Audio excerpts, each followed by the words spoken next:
7 a.m. on. I'm not sure that's real. I meant to play music, but I forgot. So I'm just going to say music. Music. Good morning, everyone. It's a pleasure and welcome to the show, The Morning Drive Live. Here to bring you into work on this glorious Friday. Oh, yeah. couldn't have done it better myself. So awesome. Since you've been gone. Oh, my God.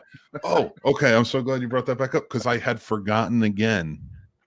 So just to catch everybody else up to speed, there's something I've been trying to tell Casey for a while, and I just sang that song, and it reminded me to tell him, and I said, save it for the show, and immediately we go live, and I forgot about it, so thank God you sang that again. Man, it's in my head. Once you started it, that one's there, and actually, it was in my head since yesterday. Kelly Clarkson has been taking up a good chunk in my headspace for 24 hours. It's very weird, and I don't know why. She should. Yeah, no, she's great. I mean, she's a fantastic artist. First winner of American Idol. She's big things. Except that movie she did. Ugh. Oh, from Justin to Kelly with Love. You know, I saw that for the first time a few years ago. Mary and I were doing a show early on with the Scene Snobs. It was called Married Movie Challenge. Mm-hmm. And basically what it would be was pick one of our names out of a hat. And if it was her, she got to pick the movie. It was me. I got to pick the movie. And I think we did one where I was first one and I picked Jaws 4. And then she watched it and then we reviewed it. Nice. And then the very next week it was from Justin to Kelly. Oh, no. And I watched it and we reviewed it. And it was like, I can say this confidently. Mm-hmm. I'm so glad I missed that. I didn't get all wrapped up in the American Idol. I didn't get all wrapped up in that movie because it's horrible. They just I understand musicals. I understand them. I do. But I don't. This is a weird one because it makes no sense, Casey. I mean, it's supposed to be a love story, isn't it? Are they in high school or college? How old are they? They're college going on spring break. Oh, or dope. They never actually say college. They're just going on spring break. They could be just, I don't know, some bums working at Starbucks who are like, screw it, we're going to spring break. Yeah, and they fall in love. And then, I guess, and they start singing, and it's just ridiculousness. And I will tell you this, it's worse than The Sound of Music. I don't know. That's pretty extreme, buddy. Like, there was not one redeeming song. There wasn't one moment like the Von Trapp family being chased down by the Nazis in the cemetery. One thrill-seeking moment that brings us closer together and forwards the plot along. There wasn't some song that, like, near a Ferris wheel, maybe, that was able to inspire everyone to suddenly realize that they really did love each other the whole time.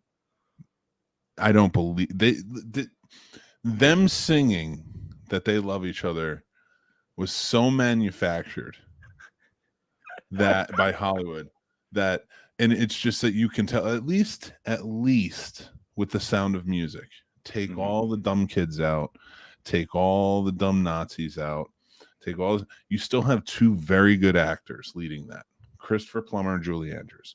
Oh, absolutely. And I may hate The Sound of Music, but I will never put down those two actors. I love Julie Andrews. She has one of the most amazing voices. Fortunately, she chose to waste it on that movie. And she did a lot of other movies she wasted it on. So don't worry. This isn't the only one. The Princess Diaries 2. There you go. That's the one I was thinking of. I highly doubt it.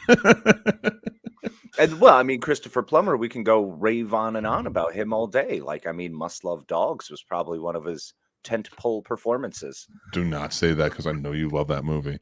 I love that movie. It's amazing. You know it's amazing.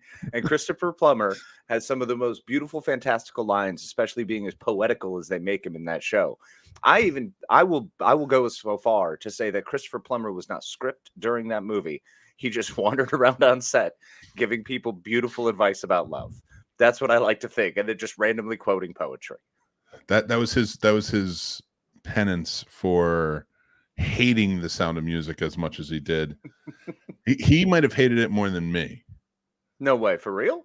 He hated that movie. He was supposedly very unbearable on the set. Like no, that's not true. I have heard conflicting reports. Some people said like he was unbearable, but a lot of the stars said he was really sweet to them. Okay. But he was so unhappy doing the movie.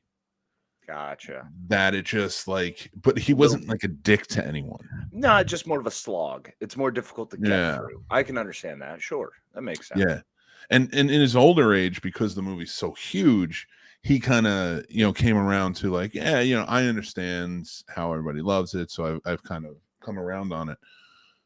I don't believe him. No, it's the same as Shatner on Star Trek. I don't think Shatner actually likes Star Trek or likes the people who go to conventions in Star Trek. I 100% do not believe that at all. I don't think Shatner. Yeah. Here's why I don't think you're right. He's not that good of an actor. Yeah, but you know what? He's so hung up on Officer T.J. Hooker that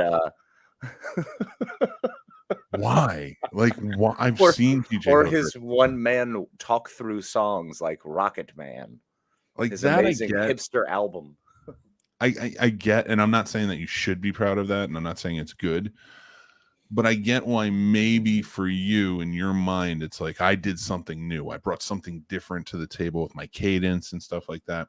It's terrible, but I could see why in his own mind, he's so into himself. He believes that's good. Absolutely. Like, great. But how do you take Star Trek and it's like infinite, almost infinite. I'm going to say it infinite. I think it works in this scenario. Power of just sustainability and just being around and creating new things and breathing new life. And he helped start that. Even if at the time you hated Star Trek and the fans, and then like TJ Hooker was all about it, you're all about it. How now can you still argue? Like, I don't care if you're in the 90s. He just always seems to find some reason to. He finds some way to complain about it. He finds something to be upset about and to crap on, and then to always feel slighted. You cannot, as narcissistic as he is, I don't think he can like anything for the sake of what it is as if he's not involved with it. I think he has to see his part of it as being so vital, important, and huge and massive to it that he needs to soak in those accolades and then go to, conventions, which he does frequently, and charge $400 and always be the most expensive photo op and the most expensive autograph. He's just a jerk, man. He's not in it for the people. He's in it for himself, and he wants the accolades, and he wants everyone to tell him how great he is. That's what he's there for. Yeah, I don't disagree with that assessment at all, man. Like, that's so funny. I like Shatner as Kirk in the originals. Sure, same. And the reason I think I like him so much is because that was a great cast. It was, yeah. And he was exactly what they needed him to be. Of course, like, there's the eccentricities. I can't even say the word this early in the morning, but the eccentricities of like him bringing that he brought to the character. And I felt like we're dated and just really about him, like that Chris Pine, like kind of went a different way and like, and took it in a better way, in my opinion. But he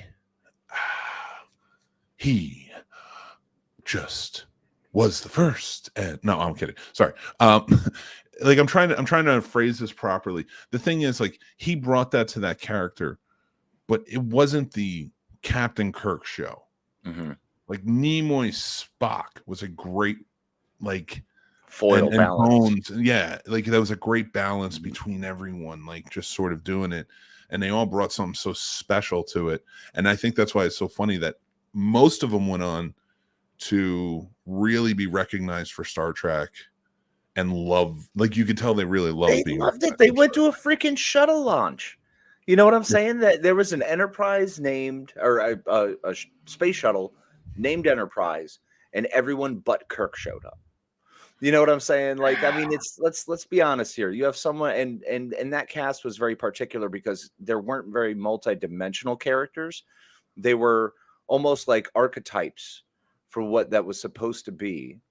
And then it was the actor that brought some little flourish to him. Spock was an archetype for the logic, and he was supposed to be the balance to the captain's emotion and that passion, and which was also then supposed to have McCoy, who was supposed to be the consideration, the point between the two of them, the one who's supposed to always be the reminder of why you love these things, why you feel this way. And then you follow that up with Chekhov, who was the kid, who is the adventurous child, who kind of showed what the Federation was. But also funny enough, because he's Russian and we're still not friends with the Russian in the 60s. So it was supposed to be like, oh, no, we can get past that. Yeah. And then you're supposed so to have, important. yes, very much so. No, you're good. And then you have Scotty, who's supposed to be the worker, the hard worker, the NCO, the non-com, the guy who gets the job done and laughs at all the officers above him going, look at these morons who can't even do the job right, and then you follow that up with Nichelle Nichols. You have Uhura. You have not only the beauty in the show, because stunning woman, but also she's such an integral piece, communications. She is the lifeline to the outside world. Yeah. Otherwise, they're just stuck in this little group, this commune. And then you have Sulu. You have Sulu, who's, the pilot, the maverick, the guy who's able to work this ship and do this fantastic thing. He's a sword fighter. He's suave, debonair. He's almost the Errol Flynn, really, of the show, because Kirk is more the John Wayne. So you don't really have that. Yeah. So it's nice to have that version of it. So I think that cast was so special in what they brought, showing diversity in culture and mindset. Everything was diverse about that cast all the way through. So it was a beautiful thing to see. And unfortunately, I think, Bill Shatner just turned into the angry old white guy. And that's kind of what happened with Kirk when we look at it. And it's like, well, that's dumb. He's just being a knucklehead. Nowadays, in the fullness of time, he's just been rude.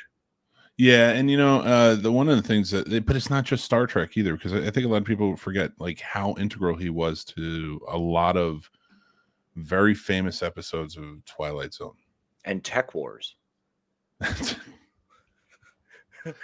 I forgot that wiped from. I don't know if the Men in Black showed up and wiped that show from my mind, but you just brought it back in, and all of it came flooding back in. And I remember when that came out. And he was like, remember he would like, what would he do? Like come out of a shadow in like a warehouse or something, and just talk every time. About, like, he would talk about the episode. He would narrate what the episode was going to be, which was just like when he narrated Rescue 911. Oh my God, he was John Walsh. He was not. No, he wasn't. He never was as good as John Walsh, and it was always like, I don't know, whatever. The ambulance has arrived. It was just, it always was weird. I don't know. It didn't work well. Tech Wars I loved. And I believe it was right on after Alien Nation on Fox. Oh, I remember Alien Nation. Yeah, that one too. I remember it because I would watch Alien Nation and then I'd see Shatner's face pop out of the shadowy like realm and I would immediately turn it off and go outside and play because it was Saturday. And then I think at some point they actually worked and incorporated Shatner into the show where he's like the weird scientist they have to go to have some to work with for some strange things. I don't know. It was very weird. It was did he write Tech Wars? Did he have anything to do? He in fact did write Tech Wars. Yeah, that was. I remember the books too. The books. That's what he wrote. Yeah. Oh my God. Do you think that was like, we have a Star Trek show coming? I can't do this. I want to save this because, guys, as you know, this month on our Patreon, we have a brand new show starting. Warp Factor Fiction, a chronological analysis of the history of Star Trek. We're going to be going all the way through Star Trek, the entire franchise, starting with season 1, episode 1 of Enterprise, and ending with actually, by the time we get there, buddy, we might be at Star Trek Discovery season 5. Oh yeah, because I figure by the time we get there, because we're gonna skip over whatever new things aren't now and tack them on at the end. Granted, we would love to do it chronologically, but where we're starting. Strange New Worlds season 2 might be out by the time. Might be, because we've got 4 seasons of Enterprise, and then at least 1 season of Strange New Worlds. Yes. Oh no. So hopefully. Well, it depends on when it comes out. I got to look up the dates and such, but because we're doing a season a month, so we're going to do season 1 of Enterprise this month. We'll break it up into 2 episodes. Then season 2, season 3, season 4, Strange New Worlds. So we'll see where we're at and where that show is, and hopefully we can incorporate it. I would love to.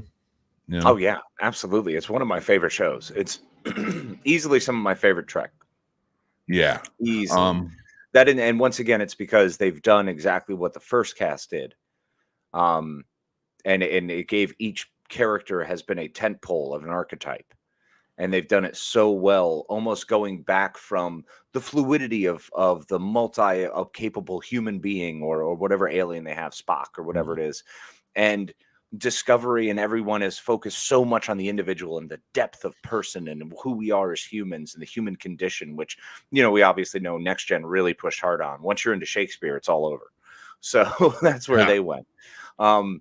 But that's been kind of the cool part of seeing this is how Strange New Worlds is almost bringing it back to that simplicity of each character as an archetype. They're coming back to that, and it's really neat to watch. And the cool thing about it is, just kind of touch on Star Trek a little bit more with you. Watching Enterprise and seeing the type of captain that Jonathan Archer is in that first season. I'm on season 2 now. I'm kind of stuck on Carbon Creek because I'm like, really? Do we need this? Like, do we need to retcon the Vulcan and human, connection? But whatever. And it had to be to Paul's grandmother. Of course. Yeah, no, I get it. I understand. Don't worry. There's a lot of situational things that happen in Enterprise that are I know. And listen, the first season, like I had a lot of fun with it. I can't wait to talk to you about it. But just to kind of touch on like who Jonathan Archer is as a captain. And I like how they did it because everyone else is an established captain. Like Janeway, everything. And it all comes off the back of Shatner, if you really think about it. Of course. I mean, it all comes off Kirk. So when they finally get to Archer and he's before Shatner, he can't come off the back of Shatner. Right. And I really liked how they played him in that. And I actually kind of like, I loved Uhura in the original series and of course the new movies and such. But I almost wish they played her because since they're going to deep space travel in the NTOS, I almost kind of not exactly how Hoshi played her character, but how she was connecting and trying to learn. And sometimes it was a problem for her. And I know they kind of touched down on that but it was more like I have to figure out the dialect. Like she was actually like trying to. She's part of the crew more. Yes, like well, like when she was like on Rice and like trying to learn the dialect and like you see her kind of putting in that work, whereas week to week back in the 60s it was like, oh, they all speak English. Yeah, of course. It's very easy. We have a universal translator, easy peasy, done and done. But that was the cool thing that I think they did with Hoshi and Uhura when we're looking at those two, because they gave Hoshi enough of a backstory and flesh her out to where you understand more of what Uhura was supposed to be doing. And all the time she's not functioning or interacting with everybody in the crew, you know what her job is because you've seen it through Hoshi. You've seen kind of what they're supposed to do. But sticking with the Archer point, I think Archer is one of the most interesting captains because he is this. Of course, he wants to be diplomatic, but he's so strong on human first and trying to get humanity at the forefront that he's that test pilot, that maverick, that Chuck Yeager mentality that you need to have that kind of guy who's going to push that envelope and be there at the forefront and be a little Kirk. You could see where his acts definitely inspired Kirk. Kirk obviously had to study him. You can see where that influence came from. And Bakula does a fantastic job playing this character as if someone who would have inspired Kirk. And I thought that was really cool. And you'll appreciate this part. So, I love Kirk. Oh, absolutely. He's your A1-day1, bro. He's my well, maybe not. Because I do love Archer and what he brings to it. He's not my favorite. I do love Archer and what he brings to it. But I think that what Kirk started, and they were trying with Archer to, and they did a good, and like I said, Bakula, like you said too, did a great job adding to that archetype of the character, and kind of putting it back more, where it's even younger and more inexperienced than who Kirk was. But I think they perfected it with Anson Mount's Pike. I 100% agree. Anson Mount's Pike is pound for pound right now. He's at the top. It's really hard to knock him off the top of the list. And no one will be Picard, but if you don't like diplomacy, if you don't like being willing to just take a beat and maybe, I don't know, think, and you just feel like action is the course, it goes, Pike, Kirk, Archer for me. I think those, when it comes to the people of action, although I don't know, because Janeway's up there too, because she was all on her own. It's not like Janeway had anyone to go back to. That's why I always kind of lean back on Janeway a little bit, Yeah, I get that. And she brought a different element to it, and I think she is overlooked quite a bit. And I can't wait to get to Voyager to kind of rediscover that, because that was like, for me, every once in a while I would catch an episode because it was on, but I wasn't a huge Trek fan back then, so that wasn't like one that I went to. Like Next Gen was like the most popular. Oh yeah. And then after that, it was kind of like I watched Enterprise when it came out because Bakula, I love Bakula, and I like DS9, I completely skipped, and then I came back and rewatched, and I was like, I love this. I think this is great, and it's my favorite series. That might change. See, once again, all of this is changing. It's a beautiful, fluid thing, and the joys are, if you join us on our Patreon and watch Warp Factor Fiction, we will continue these discussions and more, going in depth on one of our favorite topics, Star Trek.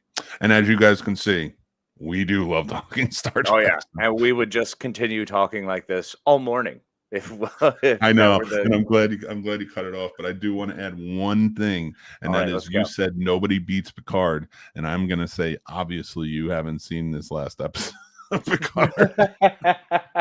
Actually, I have not. I'm really annoyed with myself for not having seen it. After the way Worf came in, are you kidding me? With the freaking Klingon horns, I was like, yes! I mean, they nailed it, man. That's what Worf needs. They gave him such a fantastic Warriors entrance with just that single gruff line, like, I told you to stay away. And it's just like, that's all I need. Thank you, Michael Dorn. God, I just wish that so amazing character wasn't wasted with Rafi, who might be one of the most annoying characters in Star Trek history. Come on, really? She goes back. She digresses back. And she just, what is it? No, we'll get into it when we get to Picard, because why not? We have so long to Picard, bro. We have at least a year. Well, no, you and I can talk about it. True. But I want to save this for when we get there. Well, let's tease the Raffi bit, because I'm curious. I would like to argue Raffi with you this morning. I'm tired of, was it the La Sarita? Just being around like it's a ship that can just go to anyone. I know he's gone now. We went back to the past, but like seriously, it's annoying. But the fact that Raffi took it over, like I love what they did with 7 and 9, and then they have Raffi, and it's like you came such a long way from the drug addict. It's like you had this whole archetype, like jaded, disgraced commander in Starfleet, who is now a drug addict, who lost her family, who has built herself out and come out of it just to be in the 3rd season to be a drug addict, who lost her family and is just an idiot. And Worf is going to fix you. Worf is going to fix you. First of all, where was this Worf in the 80s and 90s? Where was not taking out care of Alexander? That's for damn sure. You mean Alexander, who somehow became an adult from a 5-year-old in like 7 years? There was time travel, bro. We'll hit that. Don't worry. There's a whole time travel thing there. I promise. It's great. And then terrible. And then great again? Yeah, you'll enjoy it. Oh my god, dude. Well, you remember him on DS9, right? I loved Worf on DS9 more than I did Next Gen. I'll agree with that. More competent. Well, because they went deeper with him. Well, I mean, you'd become more competent if you did the same job for 7 years under a great captain. And then you learned how to be better and how to watch a commander command. And then, he doesn't actually get promoted off of lieutenant. He's only an 03 until Generations. And then he becomes lieutenant commander. That's true. You're right. It's hard to argue. So, yeah, but Rafi's character, I always struggle with drug addicts on TV as characters. And a lot of the reason I do is being one. I understand that you will fall back a billion times and you will never, ever, ever, ever consistently be better than you were at some other point. You can work hard towards it. You can absolutely work hard. You can believe you can be, you can try. And this is all different varying degrees. This is obviously, there's not one size fits all with this, guys. Yeah. So don't worry. But it's difficult watching that going over and over again. And thinking that you got through it, thinking you're done, thinking you're past it, and then you're right back into it. She's also back into it because of a situation where she's trying to do the right thing, working for Starfleet. I think it's her whiny voice with all of that, though. That's fair. She gets real. Why wouldn't you tell me? Yes, she does. Yes, I'm going to say Michelle Hurd makes some choices, and whether that was directionally or hers, that I frustrate.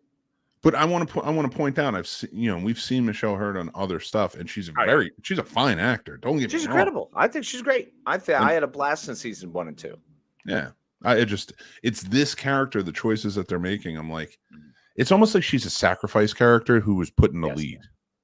Well, it's because they're putting her there because there's got to be a vehicle around Next Gen crew. The whole thing is the Next Gen crew. This is Next Gen season 8. We're done. We don't care. We're moving past. We're over it. I think Jack should be. I like Jack. I like Jack Crusher. I think he'd be good. And if they do decide to go on with it, he would be a good lead. Still weird that she named her son after her dead husband, after being sired by someone else, which we won't give that away. But it makes sense if you think about keeping him hidden. That is fair. Yeah, because if you look up Jack Crusher, you're always going to come across that name. Okay, you know what? What? All right. You won me over.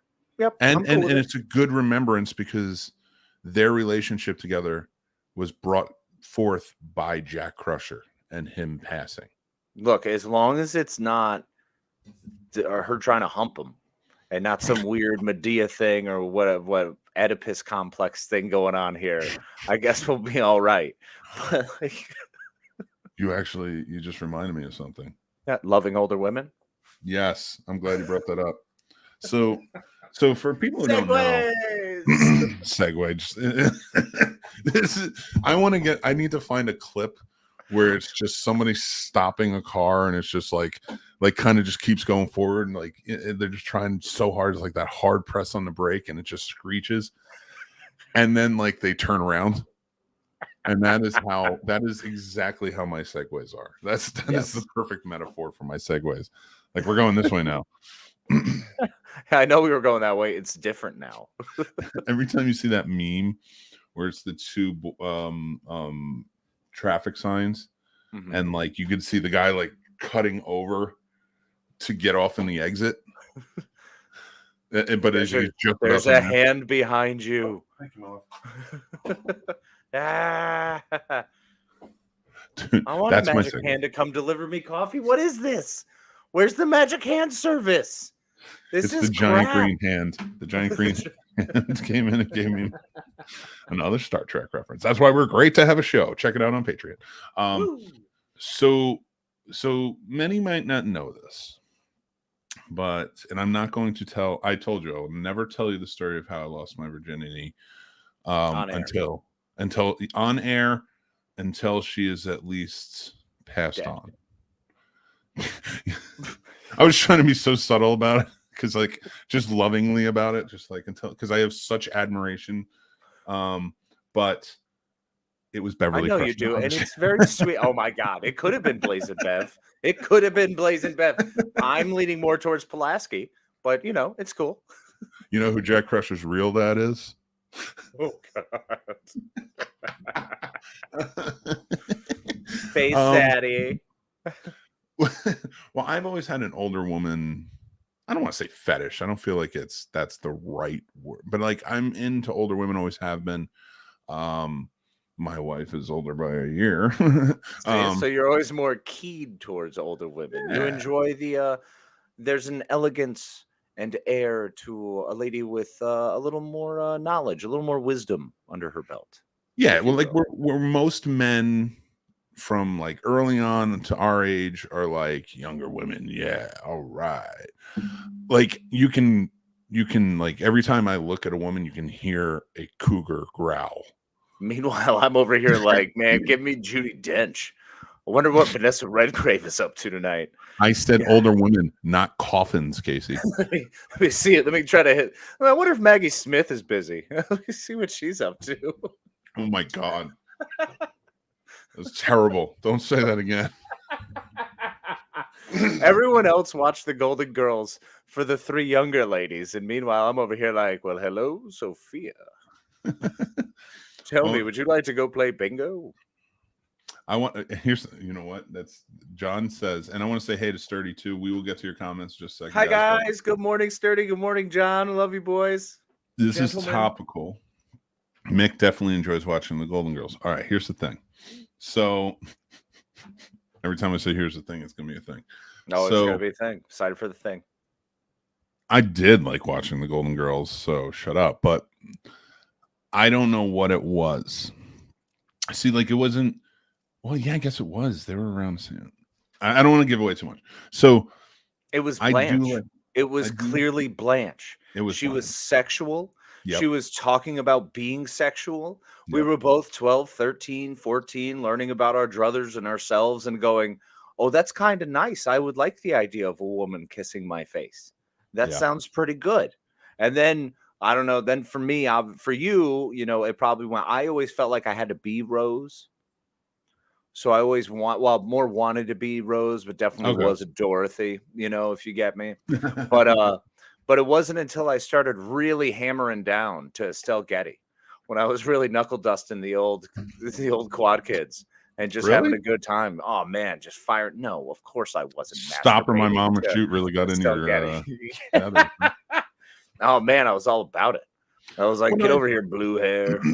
Like when I was like in my 20s, like I was younger than that, really into like women in their 40s, stuff like that. Like there was an attraction there. I loved it. I'm really coming clean on a lot of stuff. Yeah, you are. So I couldn't keep my hands on advance watching the Golden Girls either. See, Sturdy knows what's up. Sturdy and I are on the same boat right there. It's hard to not want to touch yourself when you're listening to the Divinals and watching Golden Girls. I'm telling you, it's a combination that will blow your mind. Here's the thing, Casey, and I'm really going to get into it now. It has been now that I'm older, in my 40s. It's not like I'm like, oh man, the Queen of England, you know. Speaking of coffins, but bump. You know, like I'm not. Wait, the new queen, because Camilla has like almost blonde hair. Oh, seems a little young, a little Cradle Robin action. Well, here's the thing: a lot of women in the 40s have started gaining like gray or white hair, and I don't know what it's doing to me, man. But I'm loving it. I like. Don't dye your hair, ladies. You're beautiful the way you are. And there is perfect proof out now that just came out last month that it just hit. Now, I've always found this woman ungodly sexy and attractive. Okay. But it wasn't like an immediate reaction or an attraction for me when I saw her in movies or TV shows. Can we guess? Am I guessing? Can we guess at this one? Well, let me finish what I'm saying, then I will let you guess. I will not tell you. Okay. So, like, but as she got older, and I want you to guess the movie too. There was a movie she came out in. It's like she almost took a break for a while as an actor. She's a big star. Okay. She took a break for it. She came back with a fantasy film. I want to say I'm not exactly sure, maybe about 10, maybe 15 years ago. She came back with it, looked truly amazing. Had her normal hair color in it though. But now she showed up in a movie, just white hair, and it might be the most attractive thing on screen right now, in my opinion, for me. I'm going to let you guess who it is, and then I'll show a picture. Julianne Moore. No. Although she is, I do think she's very attractive. Okay. I think she's a beautiful woman. Andie MacDowell. No, also an attractive woman. And they all are much more attractive as they got older, in my opinion. Oh, yeah, absolutely. That's who I'm thinking of. That's who I'm listing right now, is all the women who, in my opinion, have gotten just more stunning every year. Mary Steenburgen. Always has been attractive. Always has been. She's beautiful. Always sort of looked older, too. Yeah, a little bit. So that does it for me. And Back to the Future, I was like, yeah, you can teach me, schoolmarm.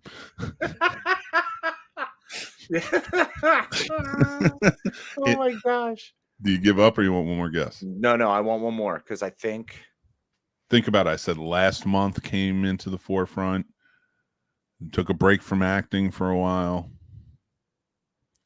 and came back about 15 years ago or so. Wait a minute. Is it Shelley Long? It is definitely not Shelley Long. Are you sure it's not Shelley Long? That is guys, I figured it out. It was absolutely Shelley Long. That is a woman who in the 80s peaked in looks. Let's say 1980s or no, the captain of the USS Cerritos, Don Lewis. No, I'm giving up on you. It's Michelle Pfeiffer. Oh, well, come on. When in the world has she not been just positively stunning? True. Yeah, good call. But I think when I saw her on, was it a Stardust? Oh, yeah, Stardust, yeah. When she showed up in Stardust, and it was like she took a break for like 10 years or so in acting. And when she showed up in Stardust, I was like, Jesus, the age looks amazing on you. Because again, you've always been a beauty, a gorgeous beauty. Mm-hmm. But I think she got better with age. And in Ant-Man, I couldn't take my eyes off her when she was on screen. Yeah, she's positively stunning. I absolutely agree with that. I felt that way in White Oleander was the movie that I saw that made me go, holy cow. It's the one where she has the daughter and she's in prison and the daughter's coming to visit her and they're trying to build a relationship. So, yeah, great movie, great flick. It's I believe it's a David Mamet flick. I have not seen it, but I have heard of it.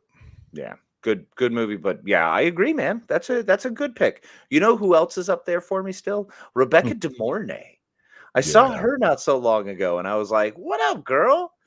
Like, I go walk my dog in the park and feed some ducks with you. Let's do this thing." Yeah, I don't know what it is. Like, it's just I don't know why the saying Catwoman. Yeah, I don't know why the saying has been like women age terribly, but men age more dignified. I'm not saying that's not true or not. I've seen a lot of men age to a point where it's like, wow, like they look great. Like, you know, they really aged well. Come on, look at us, bro. Of course. We look aging magnificently. Yes. But there are so many women as they get older. Like, and I guess maybe it's just, for lack of a better term, my fetish.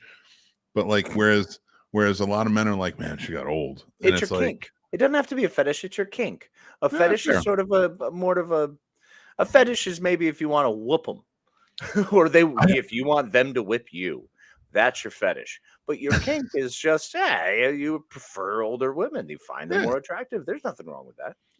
I think younger women just annoy me more.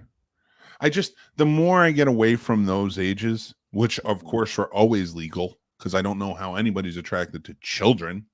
Yeah. I'm not even like, I remember I was like 29, 30. I dated an 18-year-old and I felt ancient because I was like, what am I doing? Like, that lasted like weeks, Casey, because I was like, first of all, I can't keep up. And I'm like 29 or 30.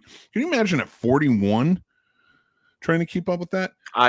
So I follow some of my old friends who I used to bartend many moons ago, as you recall.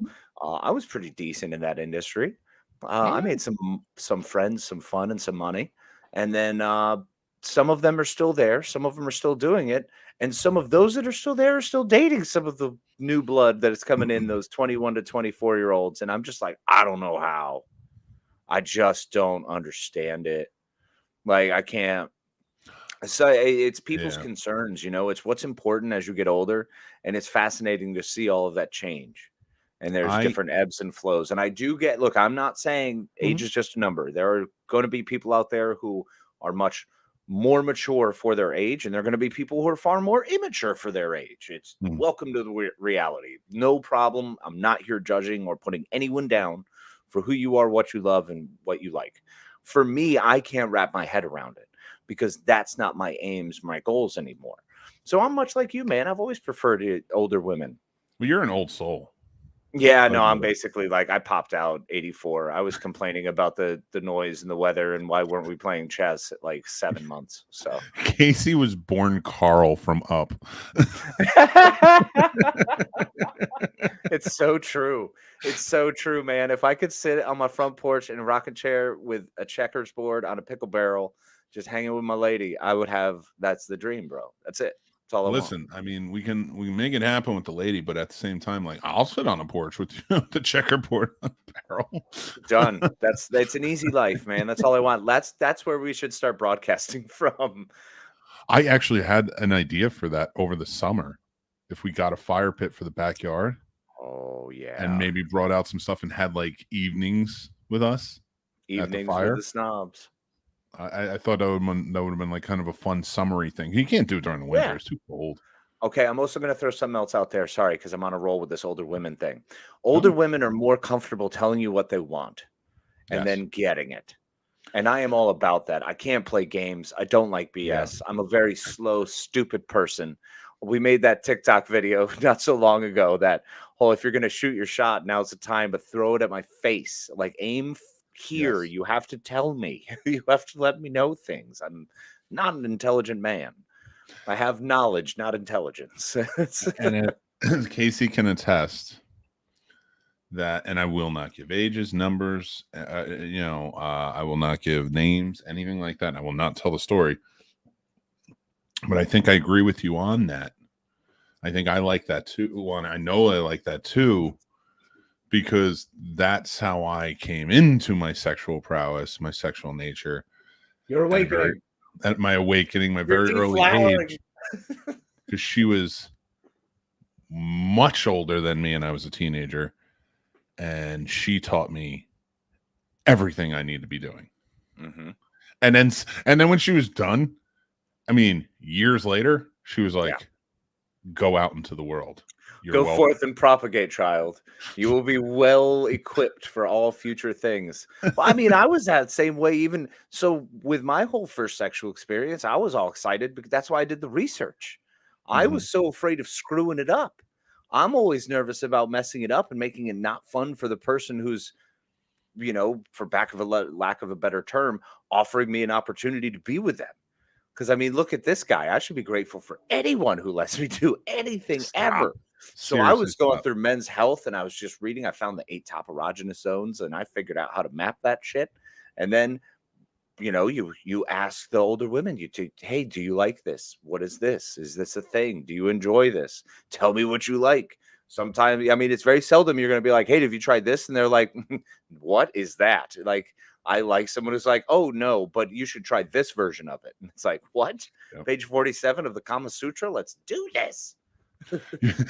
I think one of my favorite things, and you'll appreciate this because you were there for a lot of them, but like in the bars, when like it's a busy bar, and because you were working at one of them, you're talking like they always have, like, if it's a busy night and they have multiple bartenders, there's always at least one beautiful woman there, depending on the age. But if it's really busy, they have 2.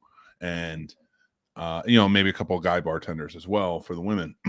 But it's the young, bubbly, beautiful bartender girl and the older, hot, like, has been doing this a while and knows what they're doing. And whenever the young, bubbly one would try to serve me, it's like, like I would try and sit in the section of the hot older one because like I'm not like I don't want to give you my tips. I want to give her children my tips. And I always want that. Oh my God, that's terrible. I always let that sink in. Do not start talking. Let that sink in. That was good. That sunk in very well. Go ahead. That was beautiful. Oh my goodness. Kind of derailed my point now. Sorry. But it was, well, it's all right. It was worth it. It was a good joke. I got told to not talk though now, and now my brain just. No, I just want you to let it. I want you to enjoy the laugh for a while because I know you know who I'm talking about. I want to give him money. I want to give my money to her kids, not you. Gosh, you're gonna go on vacation and have fun with some weird hot boy. I don't care about you. Get out of here. Get out of here.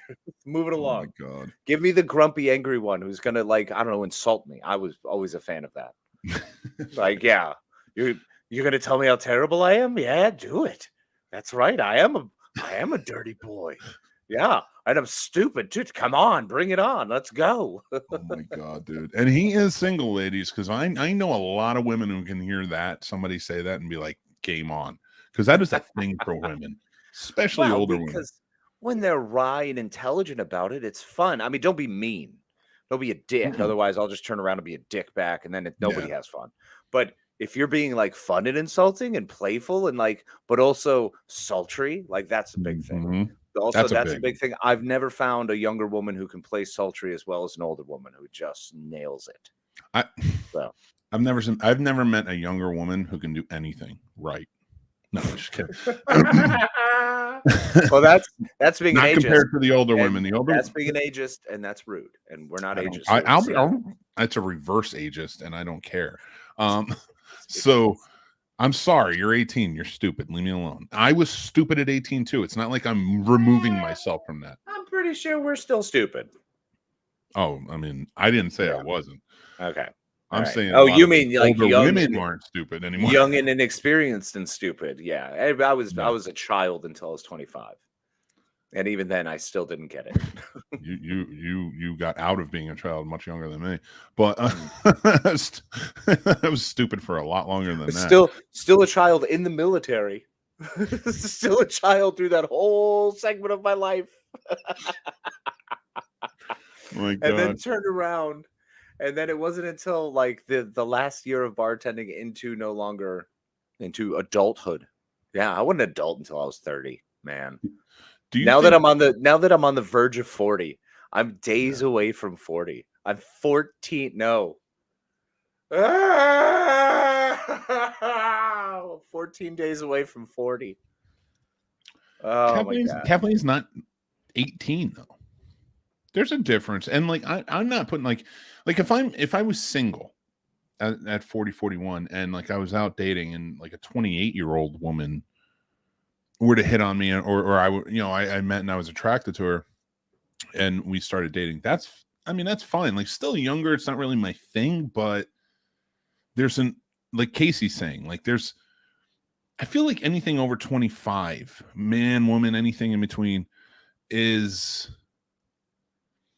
there's just an experience there. Well, we were making these generalizations in age because that's generally when people start losing important people in their lives. So if you have gone through that loss in your life before that point, you may have a different understanding, a different experience, a different grasp. But when you're primary caregivers and when people start exiting your life or major life occurrences begin happening around that time, that's when you grow. That's when you are forged in the fire, more to speak, because you're no longer protected. You don't have that cap, that layer to your innocence is gone. Yeah. And now it's just you exposed to the world as that raw nerve, and you truly become who you are because you don't have any fallback plans. There is no second game. There is no other option. You are you, and you have to get you done. And when you kind of reach that life and realization, that's generally, and that's why we make the age. I personally, I'm not going to speak for my friend here, brother. I'm not going to speak for you. But in my opinion, I think that's where it comes from. And that's why I make the age generalization. But I think it comes much more into life experience. I also, but like when I go back and I say like a 21-year-old is fucking stupid. And I mean that. It's because that and 21-year-old might listen to that and say, "How dare you? How dare you? I'm offended." But 21-year-old me in my head still is. Yep. When you're 41 or 40, 39, you'll look back at those words and say, he was 100% right. Because you learn. And that's why when it comes to older people, listen, there's a reason I call the generation before boomers the know-nothings. It's because they were a product of their time. And we'll go to that point eventually. I know I'll be a know-nothing at some point, and there will be younger generations learning more. And I hope it is. That's the way life should work. Yeah. But that's where I'm at. At least at 40, I can recognize that. Well, you also start to kind of willfully understand when you're choosing to say, I have learned enough. I've done enough. I'm not going further at this point. I'm putting my foot here, and this is my sand. This is the line. This is where I'm happy, and I'm staying here. Yeah. And we see every group of human beings progress further past that line, whether they like to or not, whether they want to call themselves progressives or conservatives or whatever name they want to put themselves on it. Everybody's moving forward because science, baby. Because there is medicine, there's mathematics, there are things moving us forward. There's engineering, there's structures, there's chemicals, there's all kinds of crazy things that are happening around us that are moving us forward at all times, whether you like it or not. And so with everything, that's kind of why it's fun to be hitting 40 and seeing that part of my life where I get to decide, where I can finally just go, you know what, this is where I'm going to be done. I'll be happy at this point. That's where I want my front porch. That's my target finish line. But I don't know that I'll ever not want to have a supervillain desk with a giant high back leather chair.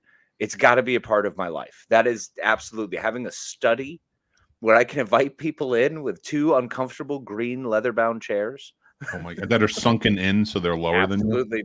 So it's totally uncomfortable, and you are being told that I am over you, and you will be ready to leave in the next 5 to 10 minutes. And I just imagine, like, behind you is this big, like, weird window that just has like the crossbars on it all over, and it's huge. It's like all over, and you see the landscape behind you, and it's just smokestacks. Absolutely. And a giant it's like New Jersey. Yeah, I'll put myself in position. I'll be like, all right, look, I'll never move to Jersey, but if there's a place in Pennsylvania where I can overlook a factory across into New Jersey. It's like Mr. Burns's office. Yes. That's 100% what I want. That's not what's wrong with that. I want Mr. Burns's office. But the worst part is it is like New Jersey. Yeah. Actually, we were talking about on the show, like I've my love of Jersey may be disintegrating a bit. Say it again. My love of Jersey may be disintegrating a bit. Oh, it feels so good. That's what got Casey going. That's what got him going. Baby. Woo. I do want to touch down on this thing Sturdy said. He goes, there's a strip club that is just older women in Atlanta. That's not a good thing. Here's why. Women are beautiful. Not taking anything away from them. But there's something a bit sad about an old stripper. And I'm sorry, but there comes a point, not an old bartender, I can dig an old bartender. I can dig it. I'm talking an old stripper. Here's why. I think if you get to a certain age as a stripper, you should just become an escort. Not a hooker, an escort. High class escort. Just go for it. Well, maybe some of them, it took them longer in life to get those degrees. Maybe they're working on their masters or PhDs. There's also very realistically, they could be on their like 8th house. I mean, I understand old strippers. I'm all about old dancers. If you want to do it, live your truth, girl. What about the one who already is the doctor and already has graduated and done everything is like, screw it. I want to go be a stripper. Those are the women I want to meet.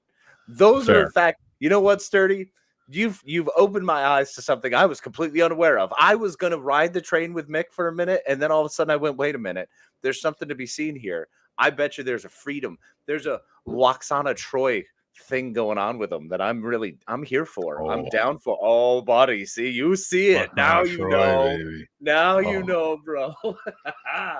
So yeah. You can be my number one.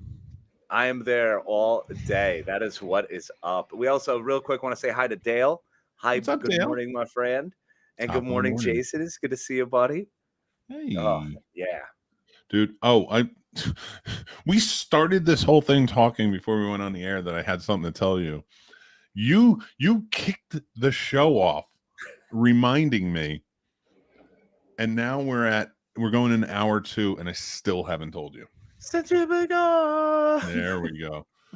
There is I don't know if you've ever heard of them. It's not even an artist. They're like a company called Geek Music. Can we just get a sound bit of just? I'll record something of just going. Switch it up. Segway. Like, no, you got to get that car screeching and then like turning. And then it smashes in with just you rotating throughout a picture to go Segway. Segway all the way, baby. Yeah, and as my face just kind of pops up, I can do that. Segway, it's at 74. Jesus Christ. We know Casey's next vacation. Atlanta. I'm always hip to go to Atlanta. I love Atlanta. Well, I have a friend to visit down there in Atlanta. I got family to visit down there. Heck yeah. Old BK's down there, brother. Yeah, you gotta go talk to Brian, man. Yeah, man. Go hang out with the dude. We should have him on. By the way, he is the living embodiment of the dude. Like I'm coming to accept that and get to know that. And I'm like, this is awesome. So I really want to go play golf with that guy. I think I just said that, and I haven't played golf in a decade. So that's a big deal. Yeah, I haven't played golf in so long, man. I would love to. I don't have the sticks that are long enough for me anymore. I gotta get mine are all messed up. Like I gotta get them all regripped, and especially, but I mean, I should because I have the face for golf, so I might as well just go out there and just embrace it. There's lots of great looking golfers out there, dude. Happy Gilmore. No, I was going more with white, and unable to grow a beard. So yeah, that did not. When I was literally going to meet up with okay, so no. At least you know I'm not racist. So no, figure this one out. Figure this one out. And I'm also a man, gentlemen only, ladies forbidden. So that was golf. So what? It's what it was. I'm not making this stuff up. It's terrible. All right. The beginnings of this sport were not great. Not like there were many sports that were really open. We didn't have a really, honest society. People weren't taking a hard look in the mirror. I can't believe you air quoted that. The legend of Bagger Vance didn't exist.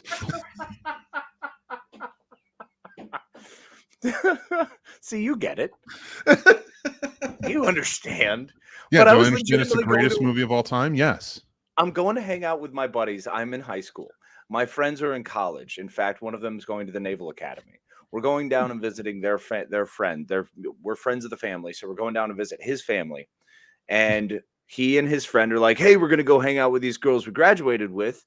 We're going to bring the little guy with us. And I was like, okay, cool. So I'm nervous as shit in the car, and I'm all uncomfortable. And they're like, all right, your backstory is we met you at college. You go to UConn on a golf scholarship. This is what I was fed. Oh, are we telling stories? Should I tell the Marine helicopter pilot story after this? Maybe. So I'm not trying to be one up. I'm bringing up a golf story. It's relevant. I'm sorry. I didn't mean it like that. I promise. I didn't. I'm sorry. It's cool. But yeah, so I had the so they told me that I had the face for golf. So ever since then, if I was sneaking into a place where I had to be older, I was at some university on a golf scholarship, or I was in town for a junior pro-am golf tournament. So, yeah. You know why I love that story so much? Because in my head, you look like you do now. Oh, yeah, it's not different. Well, actually, yeah, you always look like you do. You still look like you do in high school. Do you know how much it sucks having one of those faces where other people I went to high school with have changed? And I'm like, shit.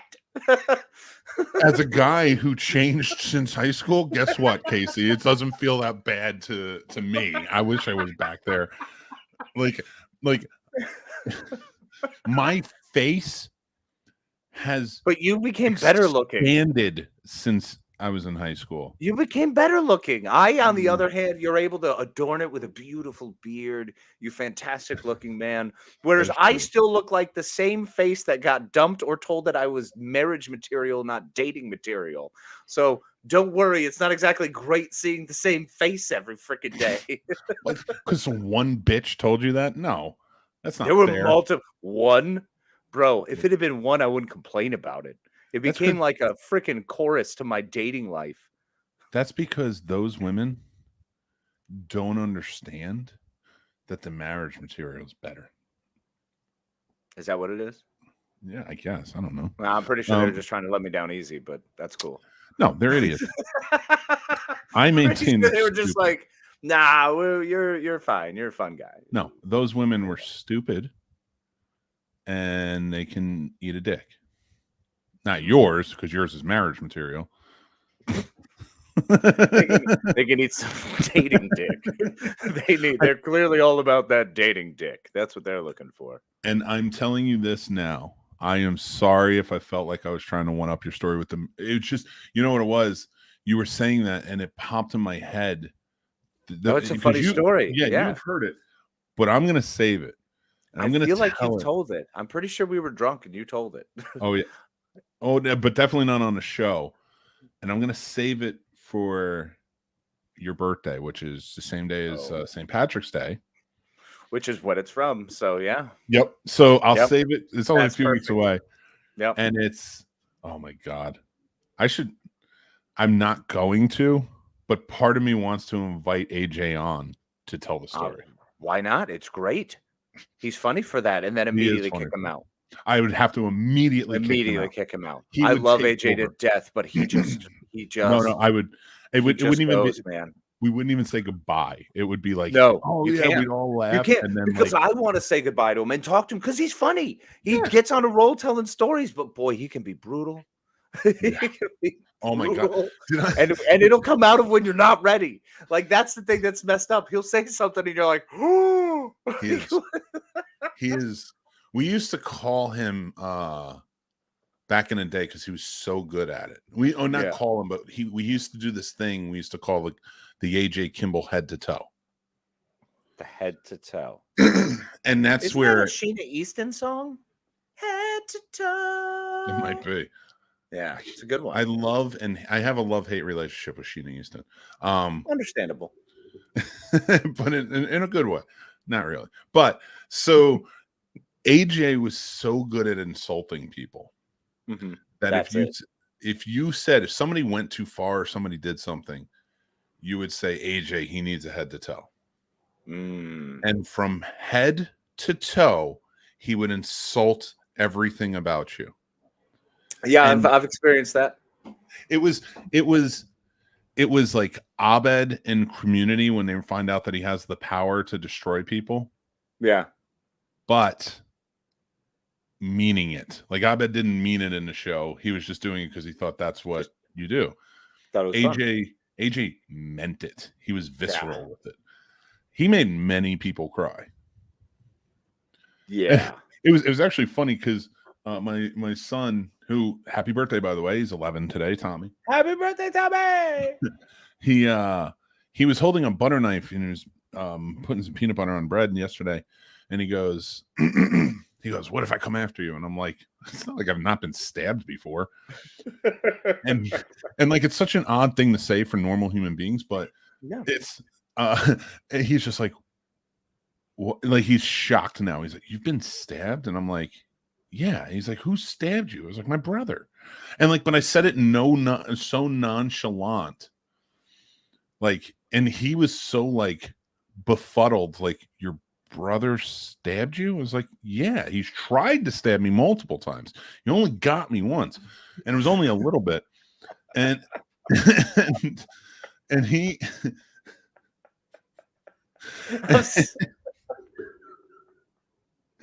when we tell stories of brothers, I realize what an awful brother I was. Oh, you don't even take the cake. Like, because at least, like, I've heard your stories, and, like, I get it. You were an older brother. You were an older brother. And I was an older brother.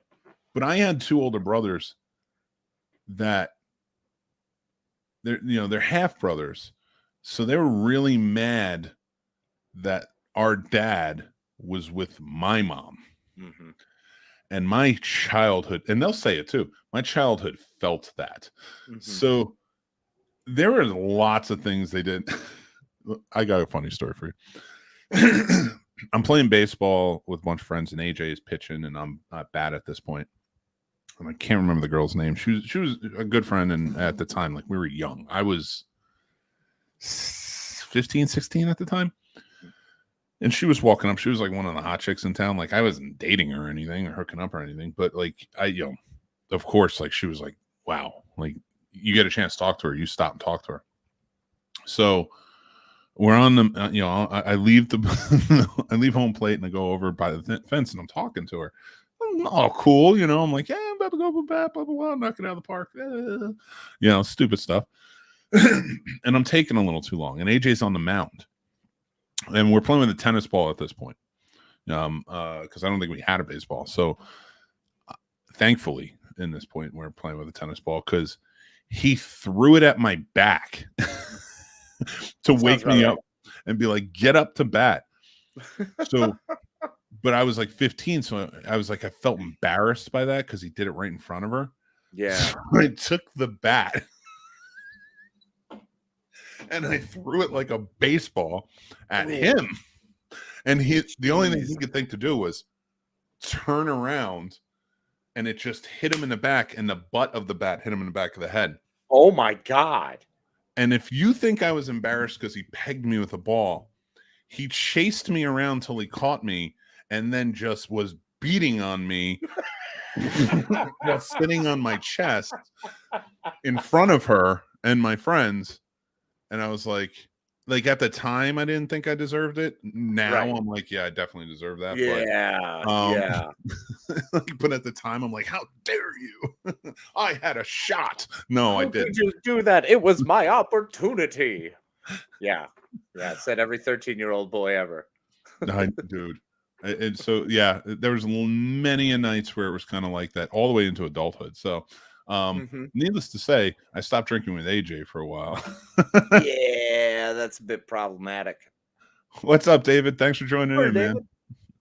man. Yeah, so but AJ was always good for head to toe, and he can insult and just kind of catch everything. I felt it. It was fun going back and forth with him every once in a while because I'll spar with him. This was back when I was my bartending days, and I thought I was pretty witty and I could get back and forth really quick. And he had a really good repartee. So we tete for a bit. But that guy, man, when he meant it and would turn it on, it would get like, oh, that was mean. I thought we were friends having fun here. And then all of a sudden you really insulted me. Like, holy and he cow. won't mean it. He didn't at all. Like, he was still laughing and smiling, and I was like, too far. He just too much. He can push past that line. Yeah, and it will break you down to your core. Well, it's like someone who opens up the door to killing someone and gets away with it, and then all of a sudden goes, "Oh, well, killing someone is now really an option. It's really on the table when I'm interacting with someone." If you've done that, then mentally, if you've ripped enough people down and opened those doors, you'll continue to allow that. You know who didn't get away with it? Who's that? Alex Murdaugh. Oh, no, he did not. To which I did not follow that case whatsoever, but I just saw that he was found guilty. So I was being topical. Now I didn't really in the SEO. Hey, I did not follow that case at all, except for the strangeness with which didn't he dye his hair and was on the run? But like his office had exploded and they thought he died, and then he was gone, and then his kids, his wife and child, were found dead in their driveway or something awful. It was just awful. It's just a terrible story. And then he was found on the highway, and they're like, "What are you doing here?" And he was like, "I was kidnapped." Yeah. But he wasn't really. Apparently, he just fell asleep because killing your family is tiring. Yeah. And then framing and setting it up your own death. Man, it'll put some miles on you. I can understand. Well, I don't think I'll ever know that for a fact, so I'm good. I don't. Yeah, of course. I don't. That's, you know what it is? That's younger women shit. That's when you're an old man. You get like, yes, I almost made you do a spit take. That's when older men go for younger women. I'm telling you, that's the shit you do. That is though. That's what happens. Yep. That's how you wind up. My wife, so that way I can. And this is not an. I love my wife, and she's older, and I'm into it. So, and she just dyed her hair green and blue, and God, it's good. It looks good. I think it because it's when you dye it those lighter colors, it looks kind of like it's gray, and I like that. Dude, you know what's funny? You're into that. I'm gonna say it. I'm gonna say it now. We have a friend of ours. I'm not gonna name her because I don't want to call her out. She's a good friend. She's a wonderful woman, terrific. And we've known her for years, and she's a beautiful woman who for years many men that we know have pined for. Yes. And Chris I get it. All over it. Oh, they were climbing the pines for sure. No, so, and the reason I bring her up is because I see it. I mean, she's always been just a beauty, just beautiful woman, and on top of that, just layers of amazingness in other realms. Just great to have as a friend. But she's gone gray, and in my opinion, has never looked better. Yeah, there's something to be the Silver Fox era. There's something really nice about it. I do not enjoy the additional insulation that is coming with it. It is difficult. Like, no, because I'm putting on weight. So I'm saying for me, like, as I'm enjoying getting more gray, I'm also really not enjoying all the extra weight and the fact that I have to do more work to get, able to bend over and tie my shoes. I'm at that point where it's like, you see, like you're just gaining a little extra weight. I've gained people. I've gained a bus full of people since high school. But we're not focusing on that anymore. We're focusing on the fact that you're getting healthier. That's you're true. Working out. My diabetes is much better. See, there you go. You're getting your health in check. Bravo, my friend. Bravo. Thanks, and I did it with that. And to get a little more topical about what we're talking about, I stopped taking the insulin.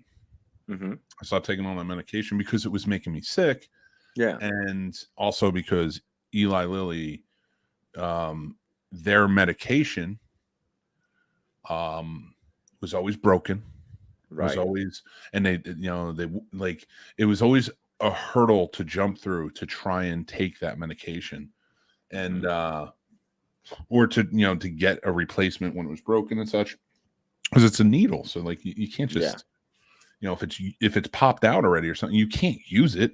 If it's bent, you're done. And if you don't take your medication that week, it severely disrupts you because you only get 4 for the month, and you have to take one each week. Gee, if only they had needle stations where people could go and get clean needles at any time that they could possibly need. Oh, well, no, this is like the pump sort of thing. So like they're never going to offer that portion of it. They're never going to offer like, go pick it up if you need another one, because they want you to spend the money. Yeah. Which is ironic to what I'm about to say, but so it was always broken. So I just stopped taking it. I was like, it's making me sick when I take it. And if I don't, like, if I miss 2 weeks because I have 2 broken needles and then I take it again, it makes me even more sick. And it just screws with my whole system. So I was like, I'm just going to stop taking medicine altogether and work on it in other ways, like, eating certain foods and losing weight and such. So I did that. And I told my doctor that when I went in to get tested again. I said, I stopped taking the medication months ago, like almost only a couple of months after you prescribed it. I was like, I was done. I haven't taken any. And he goes, and he gets the numbers back and he goes, it's astonishing because you've dropped 10 points in your A1C. That's fantastic, buddy. There you go. So like I was like a 7.4 or something like that. And I'm down to a 6.3. Heck yeah. So, and now I'm like going back to pre-diabetes, trying to, of course, work it down even more. But, but it is funny and topical because Eli Lilly has just come out and said that they're going to cap the expense of insulin to $35. No, it's probably because they have so many broken pieces. If they have to keep refunding that many, and they have that much stock that can't be used, and eventually they move on, of course they want to cap it. They screwed up. They screwed the market, and everything got, backed up and backlogged, and they screwed up. So Well, I'm it's glad funny they got caught. When they kept breaking, and this happened like 3 times to me. That's why, like, I went the first 2 months, and the last month I was like, I'm not doing it. That third month I wasn't doing it. It happened like 3 times to me in all the packages that I got. And the problem was, you would call your doctor and say, I need the prescription because I'm going to miss like 2 more weeks. Mm-hmm. And they would be like, well, we can't do anything about that. You got to call the pharmacy. So I call the pharmacy. Well, we can't do anything about that. You got to call the manufacturer. It's manufacturer warranty. I'm like, well, how will it be replaced? They'll replace it if they think that it should be. Okay. Hours on the phone trying to get this replaced. I stopped taking it in November. I was like, I'm done. Right. They sent the package that I was supposed to take the broken needles and send to them so I can get the new replacement needles back at the end of December.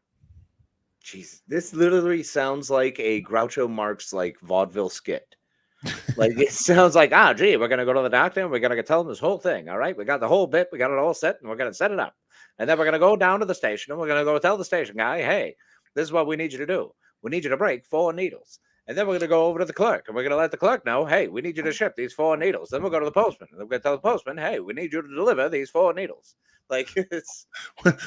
we should do that skit where we have the fake handlebar mustaches, and we're in the old suits with the straw hats, and you're like, hey, who's taking insulin? And it's like a who's on first. And it's like, out of all these guys, who's taking insulin? And then or who's taking Eli Lilly's insulin? And then it's just 3 men, and then a man in a coffin. There are 4 major insulin providers. Who do you think is taking the Eli Lilly? That's correct. The one who can't take it. You know what did it to them was communism. No, what did it to Eli Lilly was Twitter. Really? When the blue check mark occurred. Yeah. Anybody could do it. Somebody made an account called Eli Lilly and Company. I remember that. Yeah. And they said, we're announcing that all insulin's going to be free. And it took hours for that to be verified and come down that it was not real. And Eli Lilly lost billions in stock. Oh, wow. In a day, it lost billions. Billions. Yeah. And then it started a conversation because the guy who created insulin said this should be free and available to everyone. And it was his patent, but they bought the patent up, and that's how they're giving away. And now it's like, now they're capping it at 35 because they're not gaining anything back. Yeah.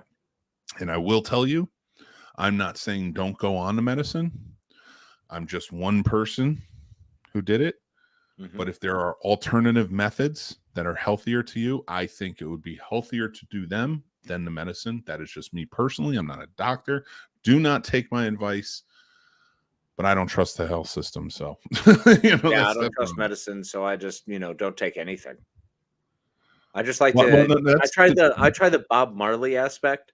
I'm like, let's just see what happens if I have good vibes. I'm feeling a lot of good vibes today. He's like, I'm not taking medicine, just like Bob Marley, and then he gets shot. Oh man, no medicine for that. Well, don't need to worry about that anymore. I would say Ziggy's gonna get pissed at that comment, but nobody watches this except for of course. Like any of them listening. Any of them in the family aren't Ziggy listening Marley to the suddenly show. hits us up. If he did, I would apologize profusely and ask him to be on the show and talk to him because I love his music too. He's awesome. He's amazing. And his wife's music. Well, I don't know if they're still married, actually. I have to look it up. They probably are. Probably. I mean, I haven't heard anything to the other, so I would presume. Yeah. But we all know what happens when you assume. That's because they're doing it right as celebrities and not putting their marriage in the forefront like other idiot celebrities and then getting divorced because everything's out in the open. Yep. I respect celebrities like that. Or just like, people who embrace their stardom so much and they need to go out and get fed that way. I can imagine that's just got to take a toll when a relationship is supposed to be 2 people. And that seems hard enough. And speaking of someone who used to involve other people in my relationships, I understand now. It's like, oh, yeah, I get it. I mean, I was younger. I was a bartender back then. So yeah, but I used to as well when it came to dating. It's like just like incorporate people, but friends, yeah. Like when I got married, it was like, no, I don't want to. I want to figure it out with them. Yeah, can attest. You know, I mean, I'll tell you stuff, but like you're my best friend. It's different. Hey, it's more ranting though. You know what I'm saying? It's when you need to, it's when you need your friend. That's what you tell me. You tell me your friend stuff. You know, but it's not like let's go to the bar and we'll tell the whole bar what's going on. No, you know, never feels like that. No. And when you're younger, you're kind of, I don't know. I was young and immature and emotional, so it was always on display. I think was a big thing too. Stupid 18-year-olds. Yeah. Oingo boingo, huh? Actually, stupid still 25, 26, 27. That's why we like older women. They're discreet.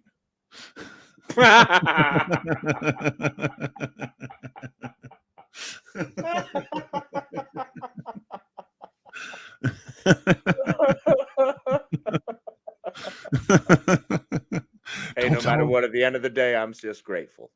Don't tell them about my giant nuts and my little pee-pee. It's terrifying and weird.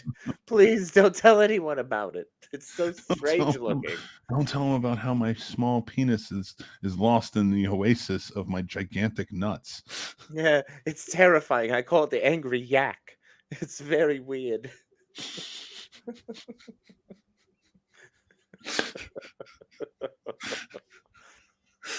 You got to be careful of that thing. You never know when it's just it's coming out. You know? Dude, I tell you, it's like what. If you just look at the side of like a nose on Mount Rushmore. You know what I hate? I hate people who make their social media profile pictures celebrity pictures.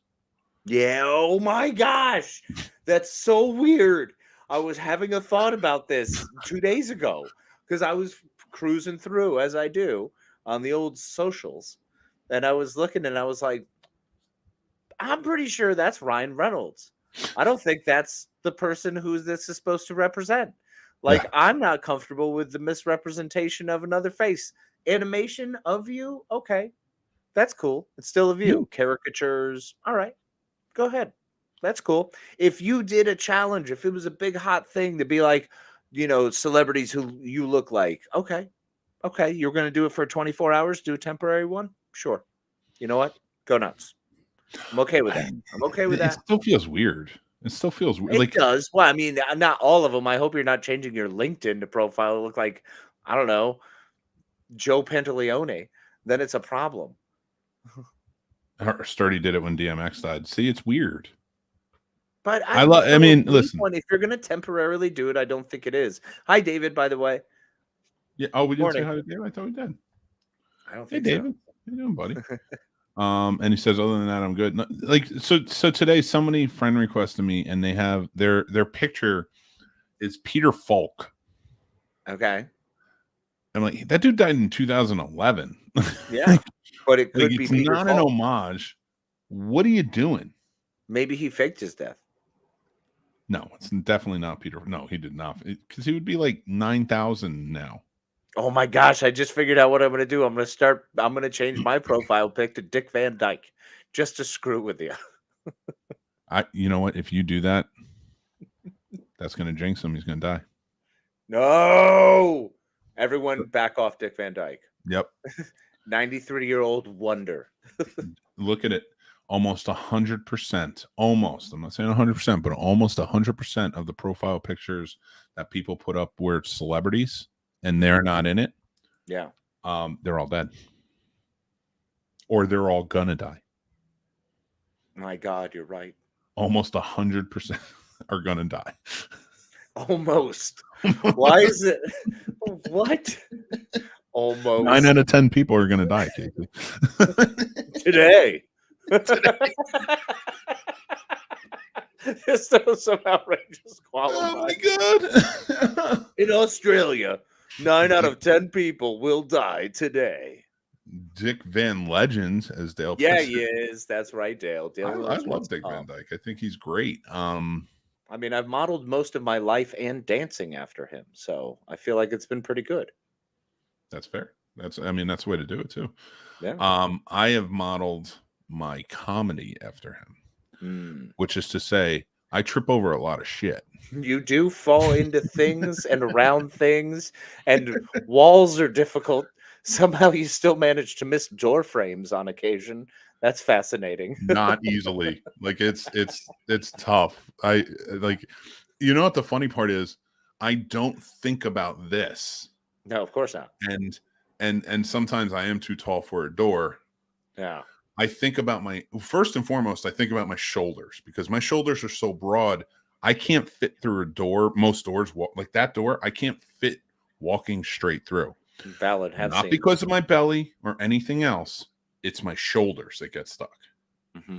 You know, it's funny when it happens too, because it's like I don't like to do it often, but if I'll do it for comedic effect, I get wedged in. Did you forget when we were together for the first Fear Fest, when you were struggling with your stones and you went to walk out of the bathroom and I was walking outside and you were like, ah, and I was like, what, are you all right, buddy? You're like, ah, yeah, I just got stuck in the door. Like, you know what the worst part is? What? You know what the worst part is? I know you know how most people like know they need to lose weight because the pants get a little tighter? Yeah. It's when I have to turn to get out of a door because my shoulders are so broad and I still get stuck.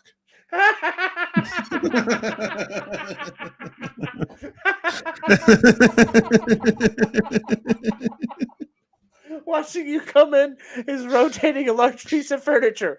Well, you just enter this way, then just spin. Just spin into the room. I am terrible at math. I need a calculator to do anything. But I've always been good at geometry, and I'm convinced God gave that to me because I need to figure out the angles to get out of doors. You're constantly just doing trim and telemetry the whole way through. Like, all right, buddy, are you guided by an astrolabe? How do you do it? Now, just imagine me at my height, my weight, everything on a spaceship.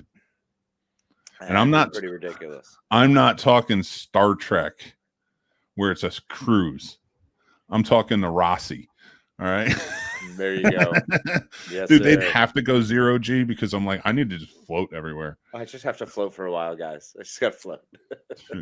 George G3 joined in. He goes, "What's up?" Hey, George. Hey, morning. What's up, George?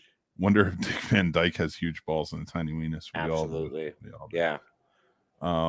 Dick, worst Cockney accent ever. That's true. It was. I mean, yeah, he was up there with Eliza Doolittle. Well, as far as their Cockney accents. She was so adorable, though. This is someone like Michael Caine who could tell you how to have a real problem with that. If you wanted to get in there with the Cockney accent and spin around. Oh, my God. Radar says, hi, I didn't know this wasn't behind the Patreon, so I'm here now. This will not be. Radar! This show will always be on YouTube. It will forever be for live. the people. Yeah.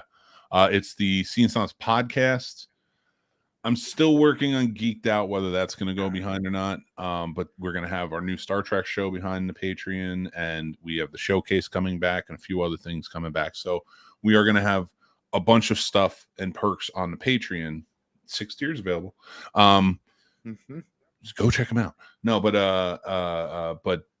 in the live. So all the shows will still be available like right after on YouTube, or the podcast will be available on all podcast platforms. It's just the lives that are going behind the Patreon, but not this show. George C3 says, get the crowbar and butter. Mick is stuck again. Get the protractor and compass. We got to figure this out. No, I figure it out. I get myself out of the situation. His brain doesn't. That's the beauty. I don't like to be trapped. WD-40. I just see David running in with WD-40. I've got this. But it's legitimately because of the way the doors open. Like, this is the thing you have to concern yourself with. I've seen it. It's crazy. Dude, I'm telling you, I hate being trapped. And because the bigger I got, and I'm talking like height-wise too, the bigger I got, the more I can't be trapped. Like, I have fear of like prison, things like that, being locked in stuff. it'd be hard in everyday world to find a thing that I will not break out of, because I can't handle it. And my thing is, like, I don't get hurt, I get angry. Yeah. And I turn into like a Hulk, and I just like, I know I may kill myself getting out, but I'll get out. Yeah, yeah. You better hope I die before I get to you. I can see it right now with you just ready to freak out. Like if you were about to feel too closed in, you could just start picking everything up, throwing it. You're right there. You're at that point in that. I need you, a guest, or people in the comments to talk to me, because I'm in a goddamn closet right now and I don't like it. Yeah. I can imagine. Like, having people here, there's a fan in here because the fan makes me feel like there's air in here, which I know there is. Yeah. But it makes the me moment feel you like turn that you turn that fan off, it's over. I don't know what happened to me as a kid. I'm sure I was locked in something somewhere and I just didn't like it. Yeah, that was it. The brothers messed with you and there's something trapped deep beneath. There's something stuck in there that's some scar. I have a hard time believing the brother that stabbed me would have locked me in someplace when we were a kid. This is true, obviously. Apologies for overspeaking. Dude, that shit. I'm gonna reach out to him. I'm gonna be like, dude, I want you to come on Casey's birthday and just tell the marine helicopter story, and then you're immediately being kicked off. I love it. Love it. Me and Casey can come over, can cover you in KY. I thought that meant Kentucky. Cover you in we're gonna cover you in Kentucky, which would make sense too, because it could just be lard. That's the same thing. Instead of KY though, it would just be lard, because we're gonna go old school and it's probably cheaper than that much KY. Maybe better for the environment. I just imagine me in the red latex suit that Britney Spears wore in that one video. Yep. Oops, I did it again. I feel you. Yeah. And like we go to conventions and they're like, why are you wearing that? Because I need to be buttered up. Nobody understands. It's gonna be great. No, we'll definitely body butter you up good. Oh my god, dude. There is like there's a thing. That's why sometimes I'll do a show from downstairs. I'll drive my wife crazy because she's like, I want to use the downstairs. I want to watch TV, and you're just going to do a show. And I'm like, last night that happened. I got back from Creed. I sat down. I'm like, and she's wrapping gifts for Tommy. And I'm like, I'm going to do my live down here. And she's like, okay, I didn't even know you were doing a live. And I'm like, I'm doing a review. And she's like, okay. I was like, do you want me to go upstairs? Because I can't. And it was such an empty gesture thing for me to say. And I realized I know where the upstairs is. I'm aware there is an upstairs. I'll ask you, hey babe, are you sure? There's so many stairs now though that if I go up the stairs, I'm not coming back down. Like, you were doing better with the stairs. You nailed out three sets of stairs the other day. You got to get there. You are right, and I am trying to, and I keep like walking the stairs to lose weight. But when I get a certain time of the night. Nah, that's fair. It was late night, so yeah, I get it. Yeah, I'm up. It's not coming back down. Yeah, same.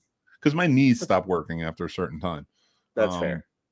Like last night, like so.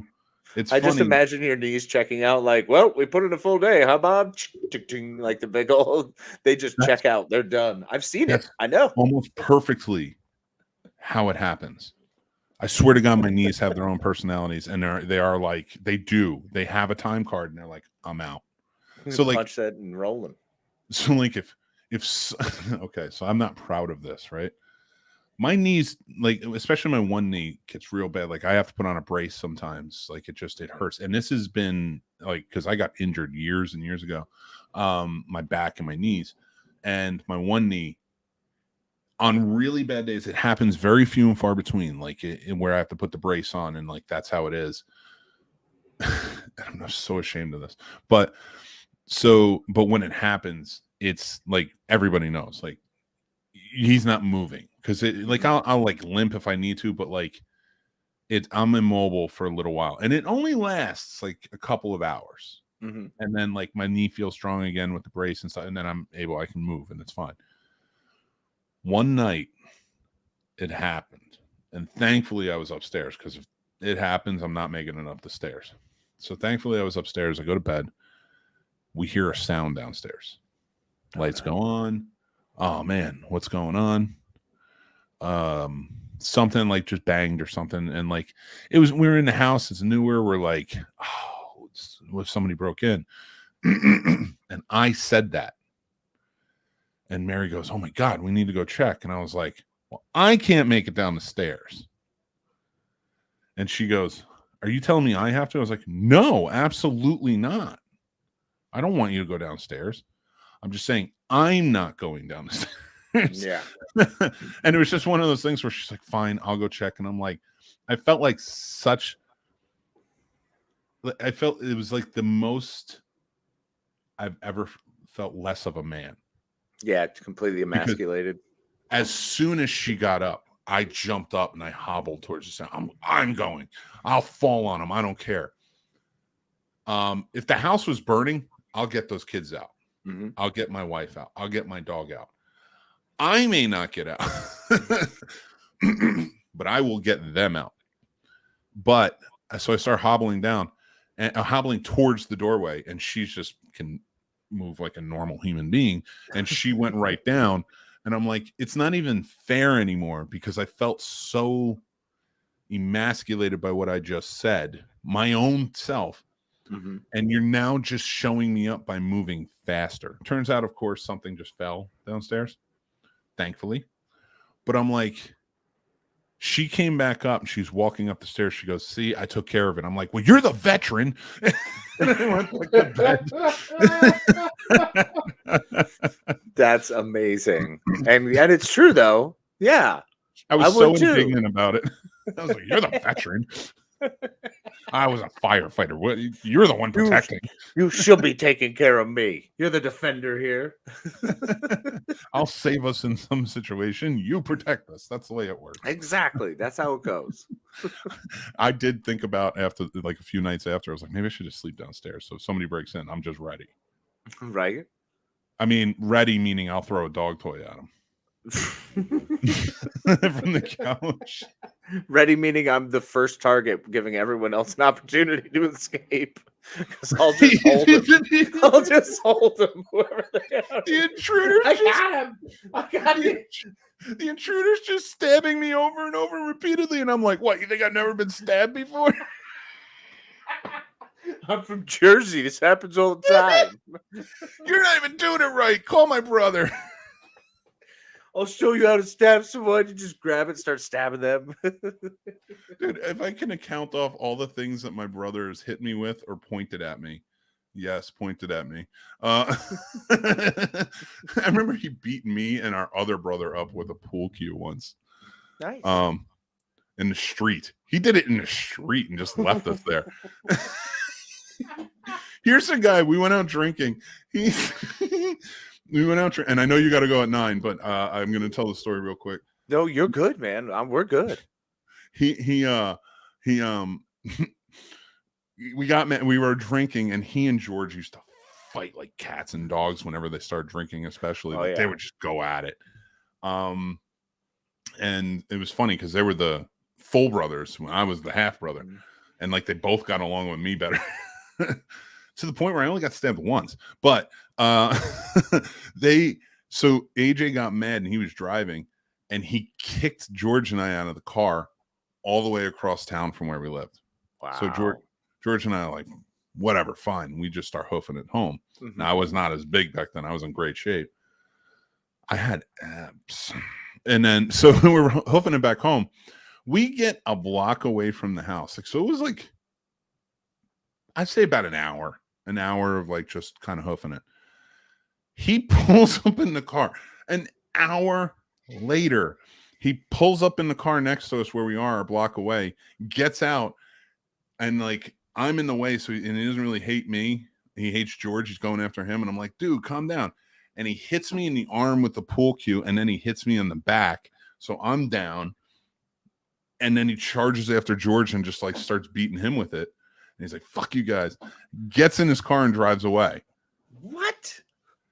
We get back to the house. We're beaten up. Not even drunk by this point, hungover because we sweat everything out. We're just like, we need to crash. We need to just go to sleep. He comes in the next morning with like Dunkin' Donuts. None for us. And he was just so shitty about it. It was horrendous. But it was kind of par for the course, if it makes sense. Yeah, of course. Like, it happened a lot. Yeah, that was a consistent thing. I mean, I was a jerk drunk and I was friends with a lot of jerk drunks, but to have a jerk drunk brother, that's a different level.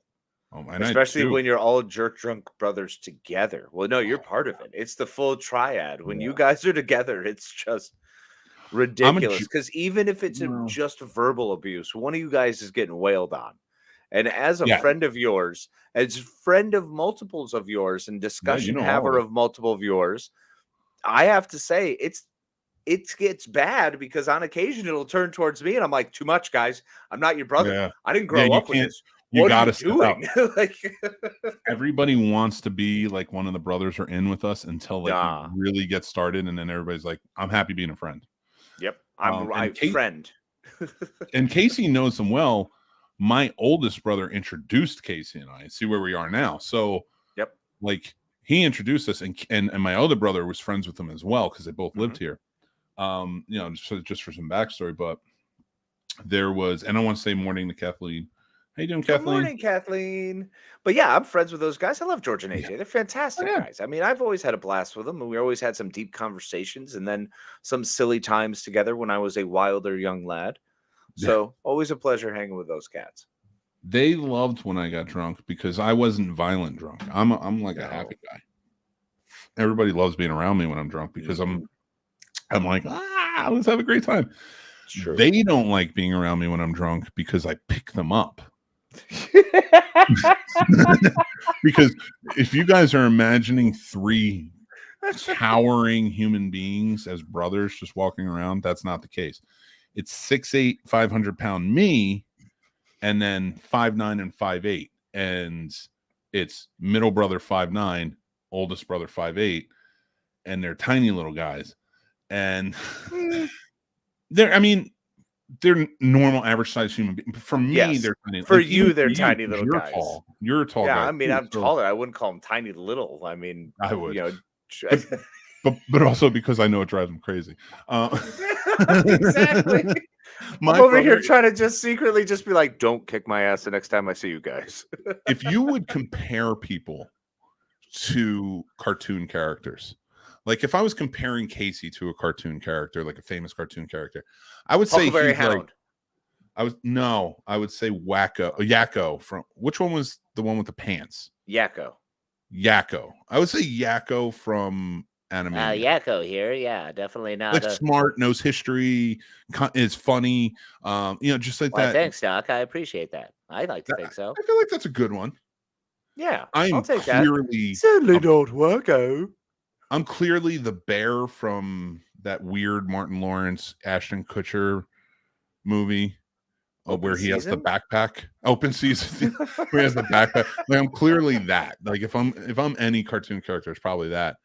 But my oldest brother George is 1000% the Fighting Irish Notre Dame mascot. Yeah. Just the picture. He's like, they used to call him, he's a cop, and they used to call him Shashar. What? Yeah, they use, because just Irish Catholic guys from they used to call him Shashar. I remember I went on a ride along with them. I've been on 2 ride-alongs, with both brothers, one in DC and one in Manassas. And,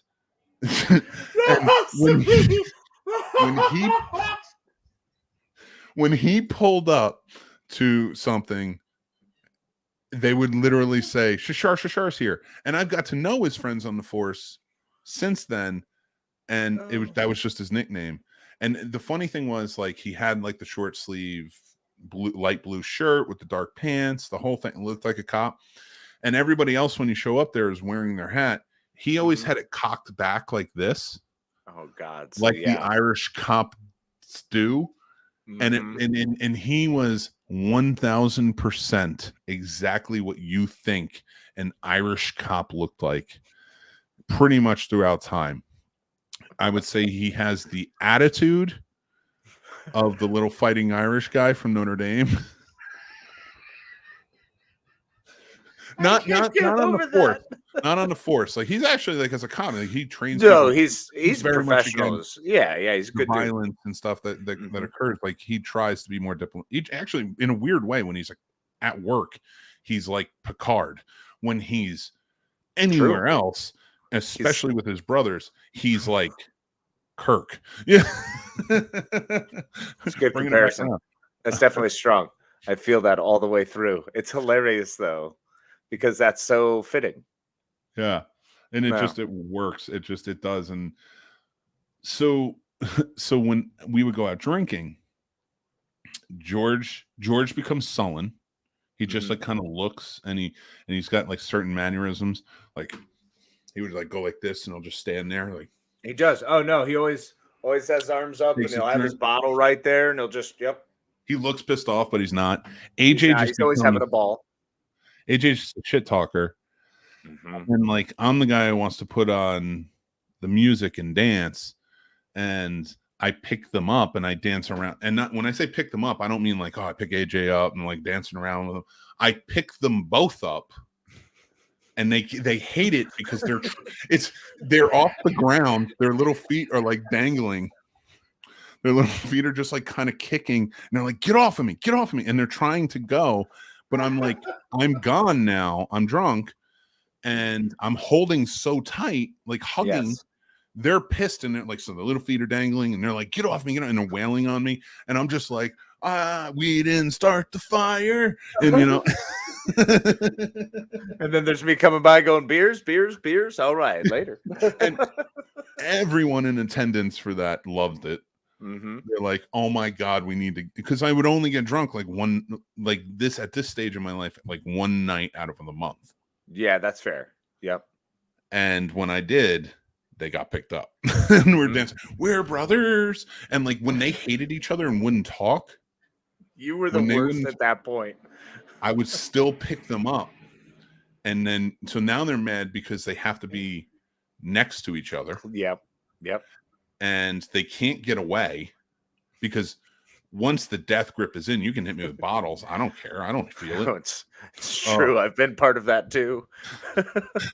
and it's funny. I was working too. I was asking you to please let me get back to work, because you're like, I love you, man. I just hold on for dear life and need to tell you. That's and for anybody who doesn't know, is watching, that's where our shirt that we put out, and our mugs that we put out that says, what's the strongest ship in the fleet, is friendship. That's my drunk call. That's how we know. Casey knows I'm drunk, and I haven't done it in years, but because I haven't been drunk, but like, Casey knows I'm drunk when I call him and say, what's the strongest ship in the fleet, and then hang up. Yep. And that's how I know. I'm like, I might even say like friendship, and then I hang up. Sometimes he would call back. There was the one night you called back, and you were like, friendship. And then I hit you up the next morning, and I was like, hey buddy, how are you feeling last night? You're like, oh no. Because at this point you'd done it like 15 times. Oh, this is it was a well-known commodity, but it had been years since you had done it. So in fact, it was like you and Mary were together, and I was like, what? It was hilarious. You were like, oh, I had a margarita night. Well, no. This is a funny thing. I'll still do it to you. I'll still do it to you because like you're in that. You're in that now. And I don't get drunk anymore. The last time I got drunk, you were there, but the last time I ever got drunk, you definitely got a phone call. Everybody, like, not everybody did. It's funny because like certain people get the phone call. I have certain people on the list that get that phone call when I'm drunk. Of course. And it's always like 3 or 4 o'clock in the morning. And there's only like 3 or 4. One's dead now. So yeah, we get to that point where he's still getting a call. Let's be honest. I would, honestly, you're not you wrong. You get drunk, you're still calling. Yeah. I would still call and just say it, crying like friendship. It's not funny. It's very sad. This brings me no joy. Oh my God, I'm gonna die. I'm gonna stop breathing. So anytime I feel like I'm legitimately gonna start crying, it's like, nope, just laugh uncontrollably. Like if you knew me when I was drunk and you got that phone call, you were in an exclusive club. Mm-hmm. It's true. And you can be in that exclusive club too. Just buy the shirt or the mug from our Snobs merch store. No, I'm just kidding. Yes, and then we should you have to send in your phone number. And we will randomly, one of us will get hammered and just put you on a phone list. It's got to be me, dude. It's got to be me because it's so weird when I do it. It's so like you would do it and it would sound normal. Like it's you so never weird. Quite got it right. It was always funny. You'd be like, "Hey, Casey, so like, what's the strongest ship in the fleet? It's friendship. You're my friend." Yeah, like it would change tones. I remember one time I called and it was a voicemail, and I think it was Joe Louds. And I called and I go, Joe, what's the strongest ship in the fleet? And then I waited like 3 minutes. Mm-hmm. And then I said, I'm so glad that you found hockey and we're friends and we love hockey together. And then it was like another 2 minutes. And then I said friendship and hung up. It was when he called me the next day and told me that. It was the greatest thing I'd ever heard. I was like, really? I just said 3 things in a span of 7 minutes? That's insane. So I just sat on the phone on this voicemail, not just breathing for like minutes. And then said certain things. And I didn't even tell the punchline in the middle. I went a completely different direction. I'm so glad you found hockey. Like that's just so outrageous. But that's what you would do. So one of my other ones that was my favorite was when you did the whole what's the strongest ship in the fleet? And then you hung up. I would call. And then go friendship. And then I would go down the line. It would be you. Mm-hmm. It would be you, Joe Loud, Lenny, and Billy. Yep. And that was it. And then when we started dating Mary, and this was dating, this wasn't even like engaged or anything. We were dating, and I got drunk. I went out with my brother, and I got and that was a funny night. That was such a weird, funny night. Like the taxi driver who drove me home, they called a taxi for me, and they said, "Send the biggest one you got, car wise." So they sent a van. Nice. I get in the back. He's like, "You can sit up front." I'm like, "I'm sitting in the back." And my brother paid him and said, bring him to this address and just don't ask him for any money. Here's the payment. Keep the change, whatever it is, because it wasn't far. I think they gave him like 30 or 40 bucks. And it was only like 3 blocks away. So that was when I lived in Stonewall. So yeah, yep. So I get there and they were like, don't ask him for any money because he'll tear your door off. Yeah. They told him that, and so big, the guy's afraid. And I'm like, what do I owe you? And he's like, no, you're good.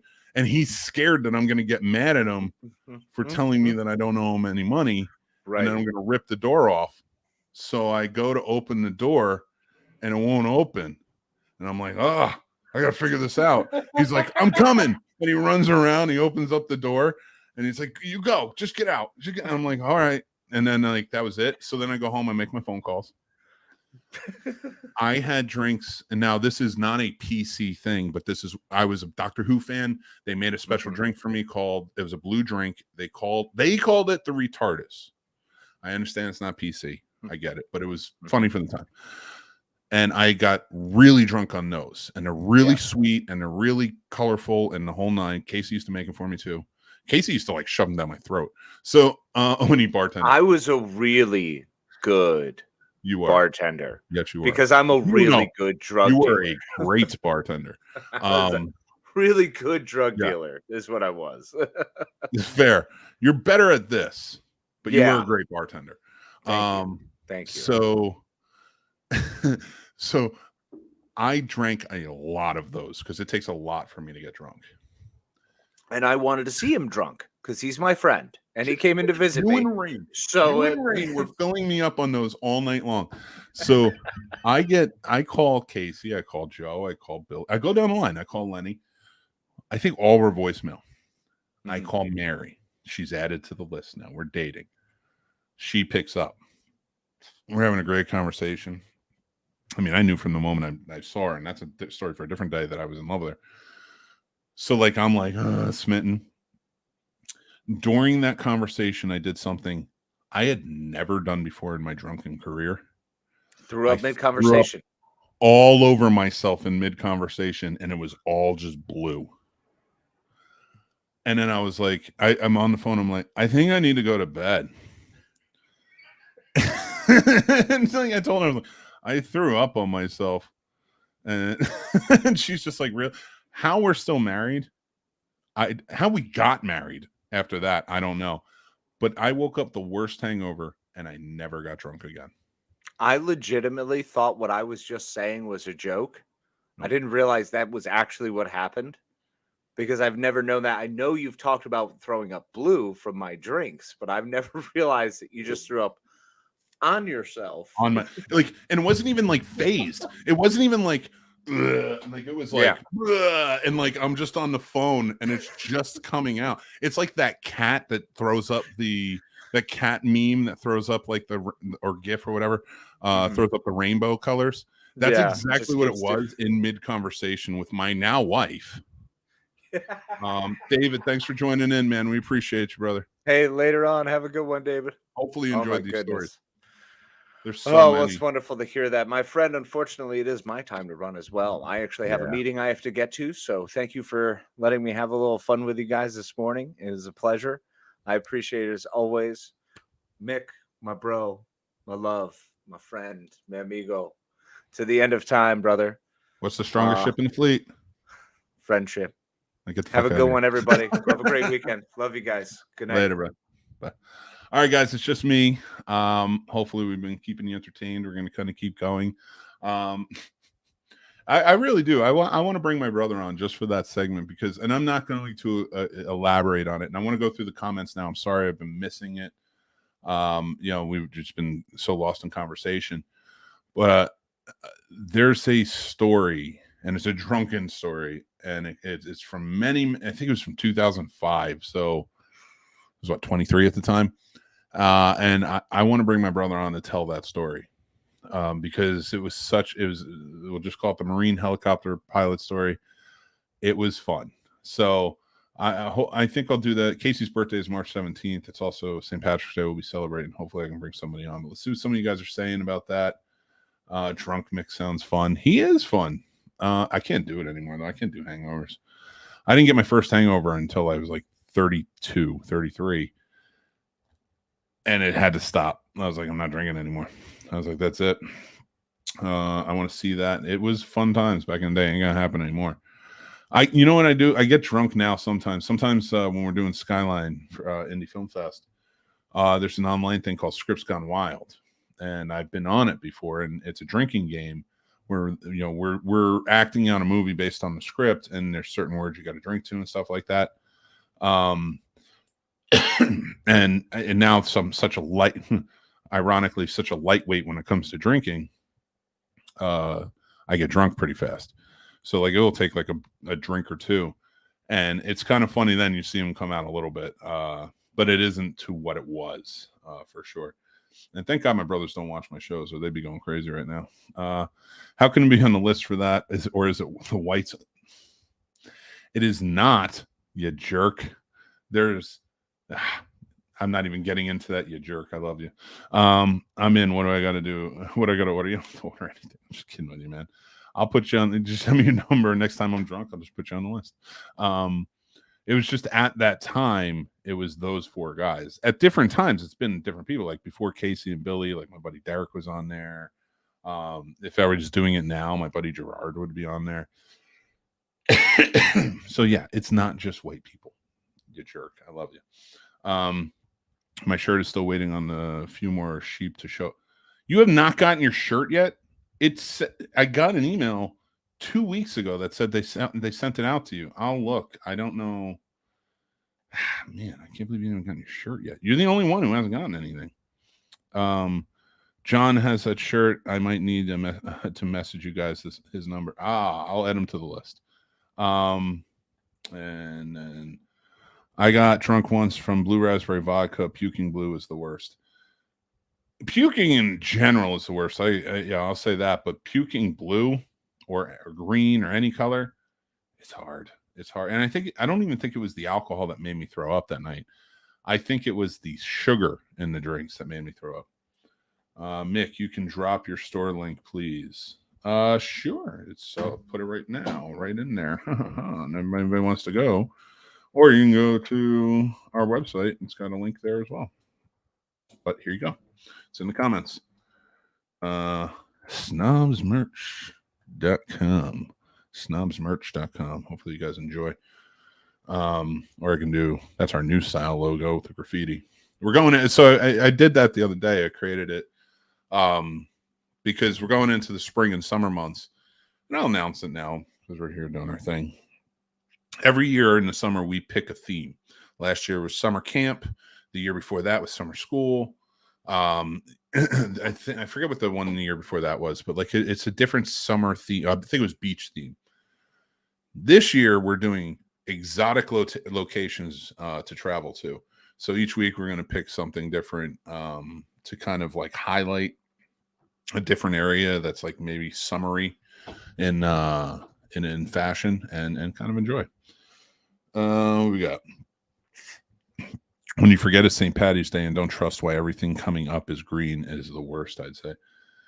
Here's the thing about St. Patrick's Day. I haven't drank on St. Patrick's Day since, I want to say 2006.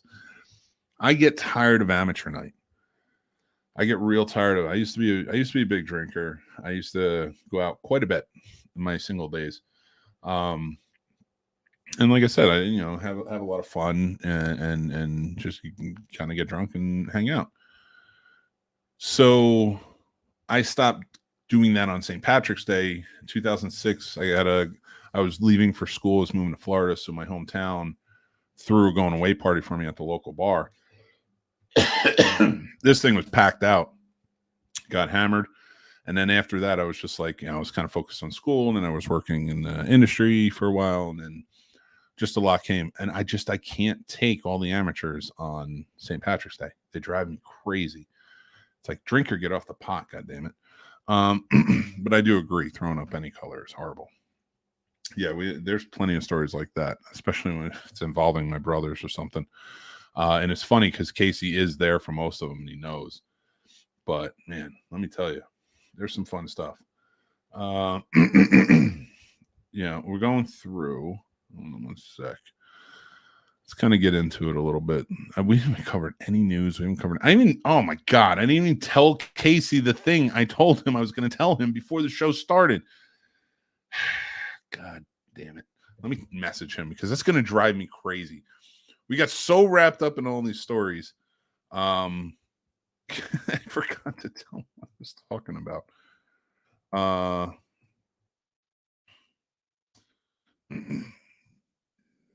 Look them up. Look them up. So we're getting into it, and it's just so weird, man. It's weird when Casey leaves because then we were having such good laughs, and then I feel like it was a train derailment, and I'm not. There's a lot of those going on these days, so I'm not trying to make light of it or anything. But I need to check on Ohio actually and see how they're doing. I'm a little worried about them. How you guys doing over in Ohio, Jason? You guys okay? How close are you to that? What happened? I'd love to hear, some news about it if you know anything, as long as you guys are doing well. All right. So I saw Creed 3 last night. Now, of course, there's a full review up over on our YouTube channel. You can go check it out. And I kind of get into it. It's non-spoiler and spoiler, but I want to talk about it a little bit because it was one of those movies that blew me away with so much stuff that they chose cinematography wise and acting wise and stuff that was just so fantastic. And I'm such a mark for the Rocky and the Creed movies. But I got to tell you, this might be the best movie in the entire franchise. Out of all 9 movies, this was fantastic. And it doesn't even have Rocky in it. That's the best part. They talk about him, of course, and they talk about Apollo. The thing I really liked about that was, and it's been coming up a lot, like, why isn't he in there? What's the reason? And it's like a whole bunch of turmoil behind the scenes, not with Michael B. Jordan, but with the producers of the movie and Sylvester Stallone. What I liked about this was they incorporated Rocky so much in the first 2 movies that it didn't become about Rocky, but he was there, and it was definitely Michael B. Jordan's Adonis Creed character was sort of shadowed a bit by that character being there. And I got to tell you, it was very nice to not see him in this because it made the story more personal to his character with Adonis. And I think going forward now, you can bring Rocky in, you can bring, Stallone can come back, stuff like that. But now you can make it without him. You can make more movies without him. Oh, come on, really? You ordered what, the friendship shirt? Oh, God. You're too much. I love you, buddy. Yeah. So I do want to make a point, and I'll do it on the show now. I think if you're looking for something to go see Creed 3. Do you need to see the others? Not necessarily. You can watch this movie as a standalone, and it's really well done because the story is contained within this.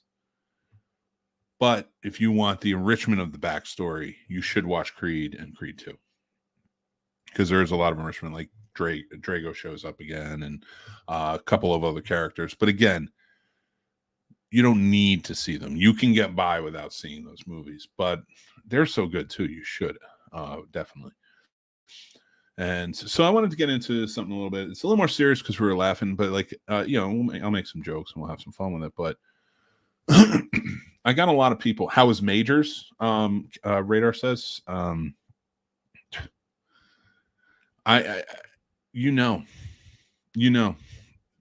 he was phenomenal.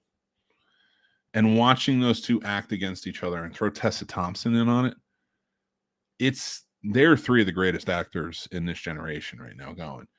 And watching them go play off of each other in this, like, I love Stallone. I will watch a Stallone movie. I love the Rocky movies, especially. And I think, a lot of people say Stallone is Stallone. He doesn't really act. He's that character.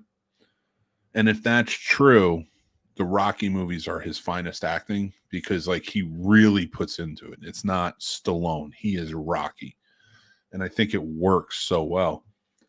And I don't necessarily agree with that assessment. Anyway, watch the end of First Blood and tell me he's not a good actor. But he with all the acting that went into it and as much, but there was a level of campiness to the Rocky movies, in some sense, like, because of what we're really getting into. Like, I love Burgess Meredith as Mick, but Mickey was campy, right, Rocky be crap and thunder and whatever, piss and lightning, whatever he says. But there's something campy to that. Hogan showing up in the third one, there's just something. The communism factor of and USSR and of the fourth one, and the fifth one fighting in the street, and the whole Sun thing, and the Don King analogy and such. There's something hokey. Not in the Creed movies. They're so well put together. There's the right amount of comedy, the right amount of love story, the right amount. There's heart in it.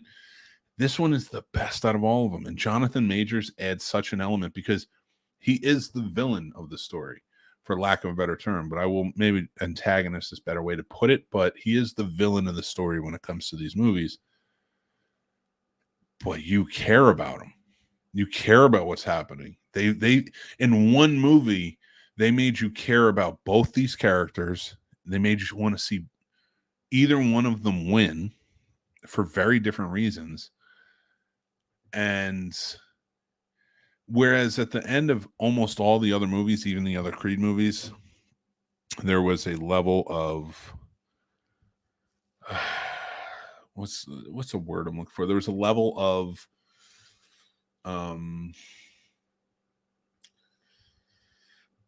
they were villains. They were just they were mustache twirlers almost and stuff like that. And he had to overcome it. And this, it was like there was two levels, and there's too many levels, not two levels, too many levels, and so much sympathy you had for both characters. It was so well done. And to see them square off and the camera movements that Michael B. Jordan and his cinematographer came up with in directing and putting this together. Just wow. Really wow. It was astounding, the job they did. And I'm actually and that's the cool thing. Like the first two movies, you have Michael B. Jordan learning from Ryan Coogler, Stephen Carell Jr., and you have Sylvester Stallone, who's been directing movies for years and years and years, and is no slouch. The guy can direct. He can make a movie look good and get really good performances out of his actors. So he's surrounded by this, and by the third one, he's ready to direct, and he knocks it out of the park. He hits home run. I was going to say, didn't Michael B. Jordan direct this one? Yeah, and he directed the hell out of it.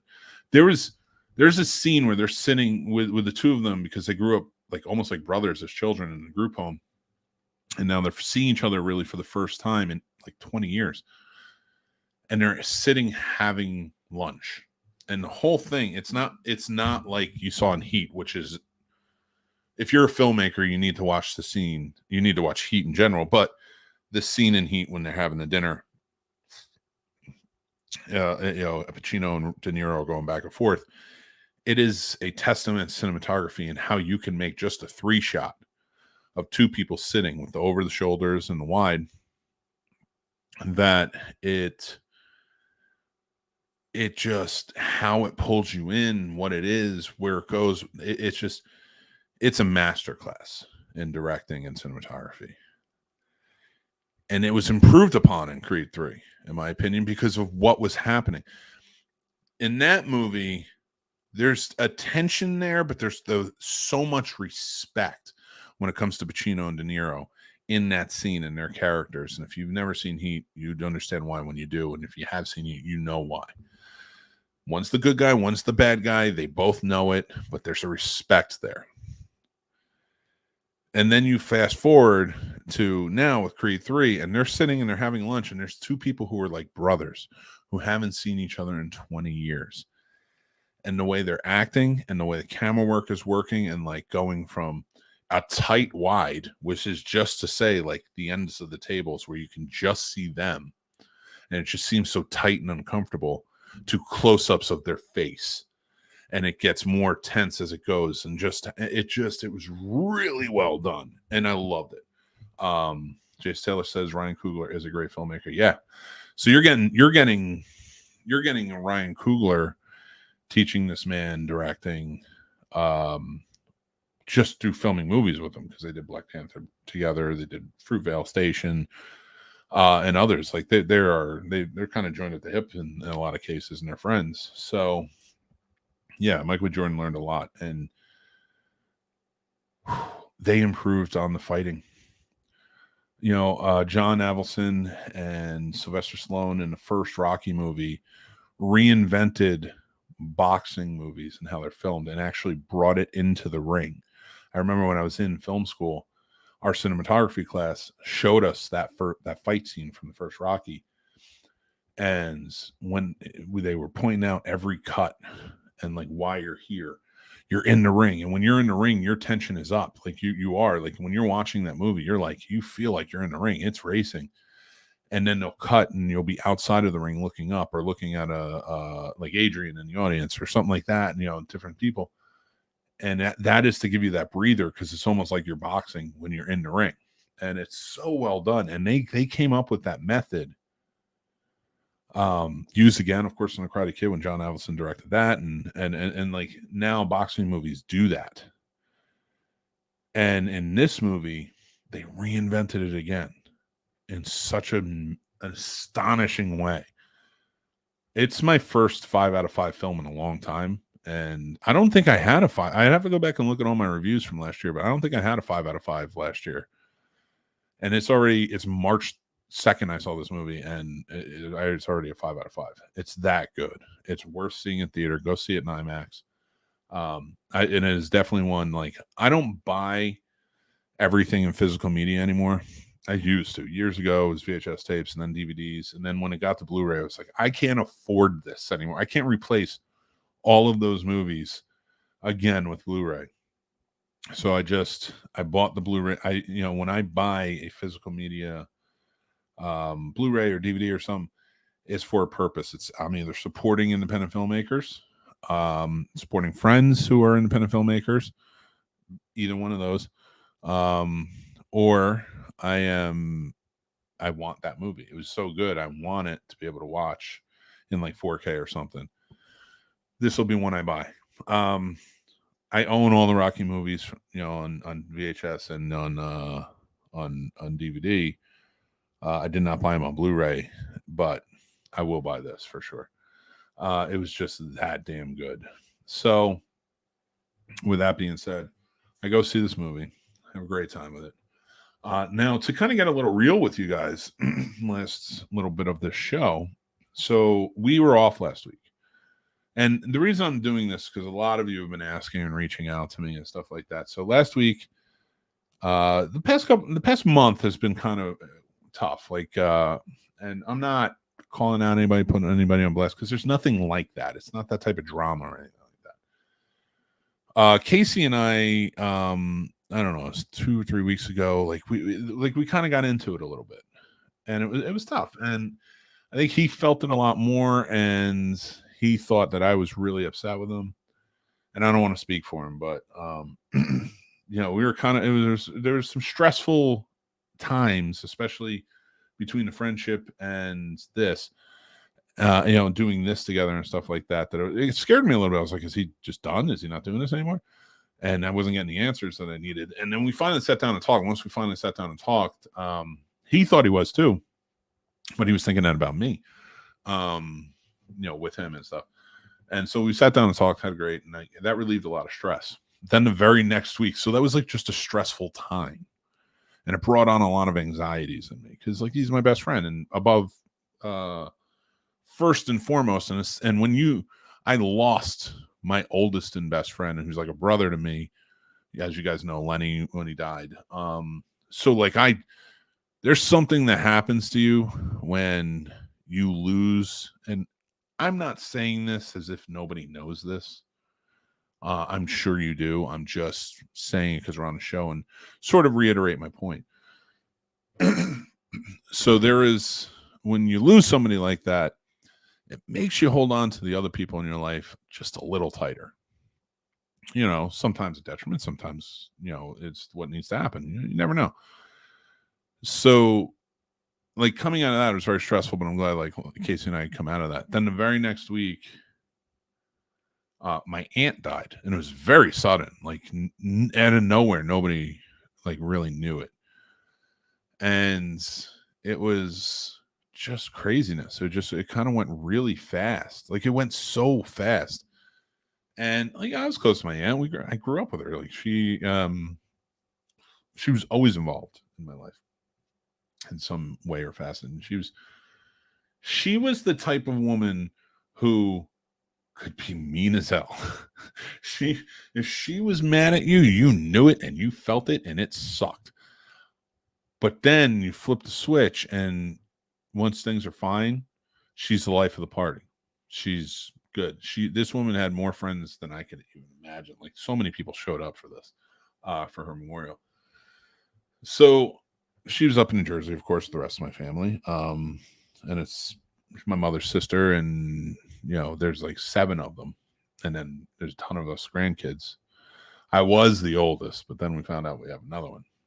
Welcome to the family. And I'm okay with that, because now I don't feel so old. But So we found out she died. I get the phone call. Sad. It's very sad. And it didn't hit me hard because I kind of compartmentalize when it comes to losing people and stuff like that. And because I unfortunately had to deal with a lot of death in my life. And so when it came time for that, like I found out, my mother comes to me, and now when people pass away and my family, Mary's family, things like that, they come to me to edit the video. I guess people just like kind of like what I do with it. And, you know, I try to add certain elements to it. And one thing that I do when I edit, memorial videos is even if I didn't know the person, I really try to delve deep into getting to know them, because I want the music to be right. I want the story that I'm telling with the pictures or the videos to be right. So when people watch this, they feel like they recognize exactly what they're doing. I work on that very hard when I do it. So, and feel free to keep commenting on it. We'll answer questions, stuff like that. So my mother called me up and, you know, everybody was like, will you do the video for her? And I'm like, of course. The thing is, when I do these videos, you got to get in deep. Like I have to, like, especially like if I don't know them, but like I have to dive deep into who they were to be able to do this. And when they're dead, it takes a lot out of you. Like you are exhausted after it. Like her video, like she died on Tuesday morning of last week. And they asked me Tuesday evening to do it. So I needed to get all the pictures and stuff like that all together, look at the pictures, kind of find the story. Now I know my aunt, so like I knew her personality and stuff like that. So this is a little bit easier when you know them. It's not easier to do. It's easier to have everything and be able to kind of pull it together. But you also have to remember who's going to be watching the video. And so I need to figure out like who were my aunt's closest friends? Who were her confidants? Who do I need to add to this to make sure that, not that nobody feels left out, but she feels they were acknowledged, which is important, you know, or the person who passed away feels that they're acknowledged. So and that's important to me. Picking the right music. I never use the same song twice. Each song, and if it's multiple songs, I make sure there's a personalization, whether it be a phrase in there, or like a lyric or something that reminds everybody of her. And the songs have to be different in tone, and I kind of wave it down. Like, you know, for hers, she really liked country, so I had a Cole Swindell song on there to start, and it really, like, it talks about like having somebody who passed away and like wishing they were there. And then it went into, and I added this for me, a Billy Joel song. And she introduced me to Billy Joel when we were kids. Like she would be driving and she'd pop Billy Joel in and singing it loud and proud. She loved it. And I got into Billy Joel in that sense. And then I ended it with a Flogging Molly song. And the reason I do that is because the Irish backgrounds, but it's also it's a sullen song where they're singing about the good times. And it's not a fast song, but it is a more upbeat song than the other two. So I wanted to end it that way. I want to bring, you know, like when you're doing these videos, I want to bring it back up at the end. So that way, when people finish the video, they have a sense of like, that was beautiful, or that felt really good to see her. It's a good feeling, not a she's lost and we're all depressed. You start that way to remind, like, this is who she was. And yes, we're sorry to lose her, and then bring it back up. So it's like, but we're so happy we knew her. So I did this. It took like 10 hours to make this video. You know, trying to piece everything together, put the backgrounds together, stuff like that. And so I did that. And 10 hours is a long time to be working on a video. Any editor will tell you that. And that's usually there. Like, I'll look at it and I'm still thinking about things I should have done, you know, and I don't think that ever ends. And I know if John Wass is here, he understands. He's an editor. So you're never done in your head, but there's always things you could have improved upon. But it needed to get done because I needed to send it off so it could be ready, because Thursday was the memorial in New Jersey. So 10 hours I'm working on that, but then right after that I need to pack, I need to get stuff together because I was leaving the next morning to go up to New Jersey to be there. But I want to make sure I sent it to the family so they could all look at it and make sure that they liked it. So and they wanted to play it or they wanted me to change something. So excuse me. That Wednesday was just, it took a toll. Like doing that, especially seeing myself in a lot of these pictures because I was around her whole life and she didn't have any kids. So like all of the grandkids, her nieces and nephews, she spent a lot of time with us. So she and she was like, she was always there. She always supported, like she always liked Scene Snobs stuff. She always like, she was like the only family member that really knew and like was invested. So, you know, I go up the next day. I take the 4.5-hour trip up there. I'm already exhausted. My family can't come because I didn't want the kids there at this time. Jack's still a little young. They have school. They missed some school while they were sick a few weeks earlier. I was like, it's better if they stay. My wife's parents were out of town, so like we didn't have anybody real take care of them. So I just said, you need to stay, you know, because you need to watch the dog too. And I want you to. I just want to go up there, get it done, and come back. So I go up, and they have like it's just a lot of craziness. My family's a very emotional type. So, and I get it. And I'm not putting them down for that. But her passing away created a lot for people going on. And a lot of emotions kind of flying all over the place. And I love my family, but I've never really felt connected to them, if it makes sense. And there's a lot of backstory that's to unravel. Still working on it in therapy, but there's a lot of backstory there to unravel. And the reason I say that is like, my connection, the thing that would have made me feel good, we're all here. You know, like I don't have that. Like everybody kind of had each other, even like the little clusters. You know, my mom had my dad and my sister. You know, they all live up there. My aunts and uncles all had their wives and kids and stuff. So like literally, I felt like an outcast. Not because anybody was making me feel like an outcast. That wasn't the case. And it was nice to see everybody. It's not that it's not. And I saw a lot of friends. I mean, I grew up in a town that she lived in and stuff. And everyone knew her. So like I saw a lot of friends from the past. It was great to see everyone. It was wonderful. And I saw one face I can think of that I fucking hate. And I'm just, I'm sorry I got so angry on that, but every time I see this guy at things, I hate this guy and he's there. So I just wanted to point that out. And I think we needed a little bit of in this. So we do the whole thing. Like, you know, even like being at the memorial, like I'm like checking on my other aunt. I'm checking on my mom. My mom's a very tough woman. So, you know, she's 6'2", always been tough, like tall, thin woman who just like kind of dominates the room when she's in it. That's just how it is. And then I have all my uncles who are like as tall as I am. So like, it's just, that's just the type of element that I'm going into. So like me asking my mother, you all right? Can I get you anything? Do you need anything? You want me to stand by? Or I'm even trying to stand by. It's very awkward because she doesn't need you. And if she doesn't need you, she's like, I'm fine. Just go do your thing. Like, and she's not being mean and she's not pushing me away. She's just who she is. She's an independent, strong woman. So she does her thing. And again, there's not that connection there. Love my mother. I know she loves me. I don't have to I'm not worried about that. But I don't connect. I'm different. I always have been. These are Jersey people, Irish Catholic from small town, or, you know, like my dad grew up in Jersey City. We did. But then we moved to a small town when I was in high school.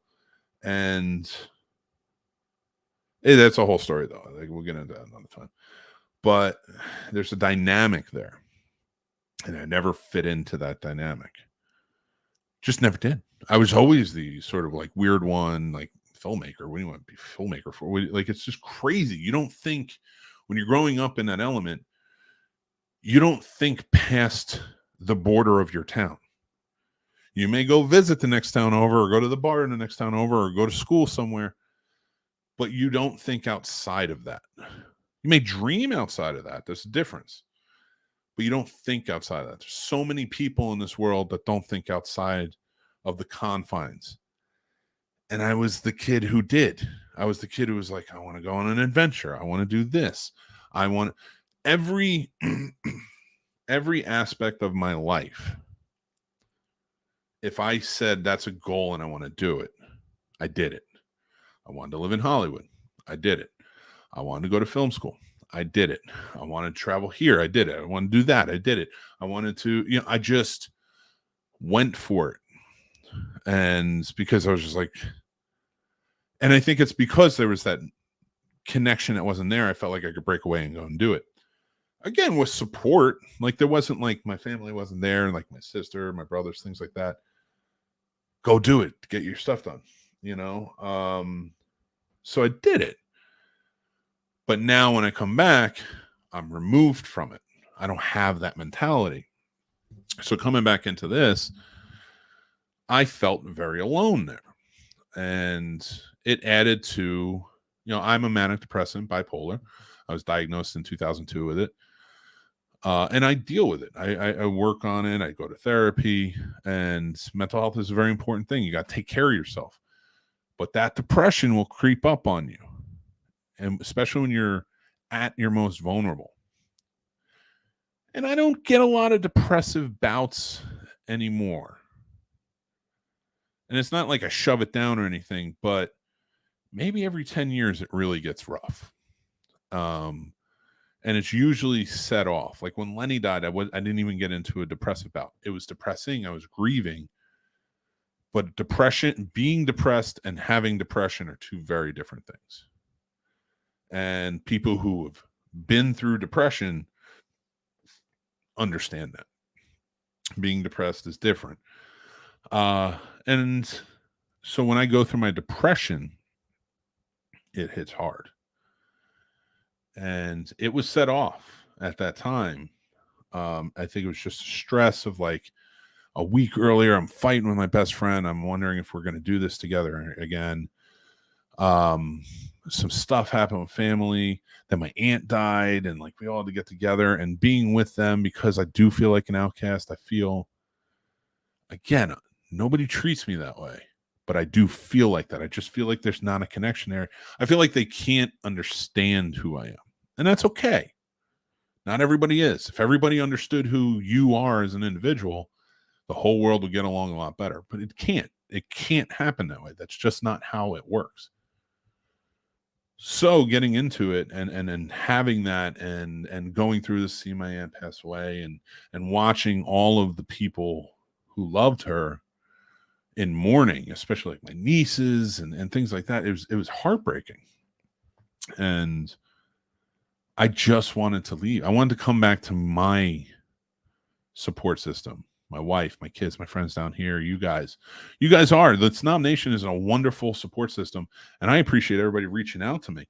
If I haven't gotten back to you, it's because I have been in a depression state, and I don't know when it will end, but I'm sure it will end. I want to say fairly soon. I have high hopes, knock on wood. But the reason I'm bringing this up is I get back, I'm in that state. When you're in that state, you're flooded. And things are going a mile a minute. And it's not just somebody dying that you're thinking about. Now it's everything. You have things flooding back into your mind from your childhood, abuse you went through, or, this has never been a secret, but I was going to commit suicide about 10 years ago. And I was saved by a very dear friend, Lenny, and I give him credit all the time for it. And I've told that story. That's why I'm not afraid to say it now. I've told that story, and one of the things that came back, because my family was a part of that, in that disconnection. And I was going through a very tough time in my life when that happened. It was around Christmas time. And Lenny pulled me out of it to realize, and I was in a depression state at that point, and I just felt like I shouldn't even be here. I shouldn't even exist. That's how you feel. And I'm not telling anybody who's been through it anything new. You feel like not even that you should die. You feel like you shouldn't even exist. But since you can't change that, you feel like you should die. You really do feel like you're doing everyone a favor by ending it, because you feel like it's not about like, I mean, there are people who get picked on, and it's a different case in a lot of ways, but in a lot of time, like when a lot of times, and I've talked to many people about this, therapists, things like that, because I want to get a better understanding of it. You do feel like you're doing the world a favor if you kill yourself. And that's how you get to it. And it's heartbreaking. It's heartbreaking. And I do not feel that way anymore. I have worked on myself. I have become somebody that I'm very happy to see. And being a dad, ever since I became a dad, especially, like I'm married to the woman, the love of my life. And remind me one day when we're doing this again, and I'll tell you that story, because it is a wonderful story of our meeting. But, you know, finding out, like becoming a stepdad, then becoming a father of my own son. And it's just like, I love life. I get in depression states. It happens. I'm in one right now. You may not be able to tell, but like, I didn't sleep last night. I didn't sleep the night before. I didn't sleep the night before that. It all floods in, it all comes, and it gets in your head, and you are sad, and everything from your past that has brought you down keeps coming back and haunting you. But I am in a point in my life where I've done exercises and things like that where I can get my mind straight. And like when that's happening, I am in a rational state where it's like, I'm still should be here. I'm still very important to people. You find yourself, I've found my self-worth. And it goes from being at rock bottom to find my self-worth and build myself back up.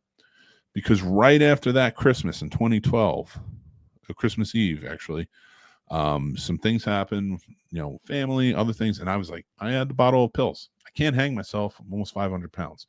I could crash the car, but I'm not going to hurt anyone else. I could do a lot of things, but the pills are probably the best way to do it. Yes, I had them in my pocket, ready to go. And Lenny saved my life. And I'll save that story for another day. Or you can read it. I've written about it before. So I didn't do it. And because I didn't do it and I got in a depression state, I changed my life. And then I realized you can change your life. And I hope that if any message gets through of anything I'm saying right now, it's anybody who's suffering through this or may feel the same way, no matter how old you are, you can change your life. I had nothing, and I'm not kidding. I had nothing. I didn't have connection with anybody. I didn't have love. I didn't have anything. I was still drinking at the time. Like there was a lot of bad parts of my life. I left the film industry, and that's again another story for another day, which is the thing I wanted to do since I was 9 years old. And I wrote my first screenplay, Jurassic Campground. That's not bullshit. That's a real thing. It was a 90-page screenplay I wrote in a notebook, and dialogue and everything. And they, you know, so like that was my dream. And I left on purpose. I left the industry that I loved on purpose, and I started something new. And I felt like I had nothing. From that day forward, I realized you can rebuild your life. January 1st, 2013, started the Scene Snobs. Started writing reviews. It was a healthy way for me to kind of get back into writing, being creative again, doing things. And it built on that. If you go on the Scene Snobs Facebook page, you can go back to all my old posts and all the things I wrote. It existed back then. It was Movies 365. And then like a couple months later became the Scene Snobs. But so yeah, it's our 10-year anniversary this year. So going through, and then I moved to Virginia. You know, Casey, and I had known Casey before all this, but like we weren't as close as we are now. When I moved here, we became a lot closer. But we were friends, and I really cared for the guy. And I remember coming down to Virginia, visiting my brothers, and Casey was like, I got an extra room. Just live with me, dude. Just stay down here. And I did. And it was the best decision I ever made because I love this state. I love being in Virginia. I met my wife here, raising my kids here. It's a beautiful state. I just really enjoy it. And I've lived everywhere. I've lived in Florida, New York, New Jersey, California. I've been all over this country. I've seen a lot of things. I love it here. And it's just a fantastic place. And for me. So point being, fast forwarding to this, to now, like being in this depressive state, I'm not in a point where it's like, I'm not good enough, I shouldn't be here, or I'd be doing everybody a service to leave. I do not feel that way. I love myself, care for myself, but I have a lot of things from my past that haunt me, abuse and many other things that I wish no child should ever have to see. But it does flood back in. And some family was at the center of it, some things like that. So like it keeps me up at night. And then like it will stress my wife out, and cause she doesn't understand like what I'm going through in my mind. And how do you explain that? So like we haven't been fighting, but there's been like this like friction. And I feel bad because she's trying so hard to make me feel better. And I'm just trying to tell like, you're not going to, like, nothing's going to make me feel better. I have to get through. Depression isn't something that's alleviated by getting somebody a gift. Depression is alleviated by getting through. And I hope everyone who's going through it maybe doesn't know that. Get through it. Suffer through hell, because once you're out of it, you'll understand your worth. And there is a worth. And that's, please take that. Anybody who's watching, who feels this or listening or something, please understand your worth. Find it. It's there. There is not anyone in this world that doesn't have a worth. Sometimes people who have that aren't utilizing it, or aren't putting forth that, and that's how you get some like evil people. But everyone is worth something, and you need to find it for yourself. You need to go through this hell to become self-aware enough to say, I should be here because I bring something to the table, and you got to figure that out for yourself. One of the big things that I love doing this, and I've been podcasting for over a decade, is I love entertaining. If I can make people laugh, or I can make people smile, or I can make people think, or I can make people, if I can bring on something in a positive light, I feel like I'm worth something. I feel like I'm helping. And I hope I am. I don't know if I always am. A lot of you in the Snobs Nation are very kind, and you tell us how much you like the shows. And it's not that I don't believe you. Of course, I believe that, and it's just astonishing. It's like, I'm doing that? Like, it makes me feel good every time. So and it doesn't matter at what level you're at. It doesn't matter if you have one person listening. It doesn't matter if you have 7 billion people listening. It's your brain. If it's worth it to do this for somebody and it helps, I feel good about that. I feel like I'm adding something to this world. I feel like I'm adding something to this world by doing this more than when I was making movies, more than when I was working in TV, more than when I was working anywhere else, doing anything else. Even as a firefighter, like I feel like I'm bringing something to the table more than when I was doing that. And, they're heroes. Firefighters are heroes. And I will never take that away from them or say otherwise. Like, it takes some balls to run into a fire. And these guys do it all the time. And I got so much respect for them. So my point being is, like, I've been going through that. And a lot of you have been messaging me. And you just have to understand something. If I don't message you back, it's not that I'm ignoring you. I don't want to hear from you. Or if I don't acknowledge it, if I do reach out to you, it's because I'm going through it and I need to get through it. So this is me acknowledging you now. This is me telling you thank you. This is me telling you I appreciate you. And thank you for thinking of me and being there for me. And hopefully I do the same for you, not just this way, but if like I see somebody suffering, I try to reach out, I try to talk. But with my depression, if I do that, I take things in, and that's okay. And I need that because that's experience. And with experience, even if it's somebody else going through it, you're experiencing that and you're learning from it and you're going in. So whenever I'm at that point, I don't mind taking on stresses. I don't mind taking on things, but I try to twist it and make myself, with that experience, a better person. I'm even working on working on that myself now. I was talking to my wife about it yesterday. I'm from Jersey, and I know that sounds like a cop out when I say it, but if you met my family, you'd understand, or anybody from New Jersey. We're reactionary. You're so hot-headed up there. Like, you're not trying to offend. Well, sometimes you are, but not in every instance. But like, if you react to something, it's because you react. That's how you do it. You use your hands. You talk. You get loud. You do this. My wife is a very quiet type of person. Man, she's got the greatest laugh on the planet. I'll tell you that much. And I love seeing her do it. But she is a reserved person, and that's how she grew up. Like, you don't react. You don't do that. You don't go over the top. And she married a guy who did. And as I get older, I'm learning more patience, and I'm learning more to not react. Like when my son freaks out, like, he's sick, so I'll have a tantrum sometimes, and he'll freak out. And then he'll get flooded, and you can just see like the tension on his face.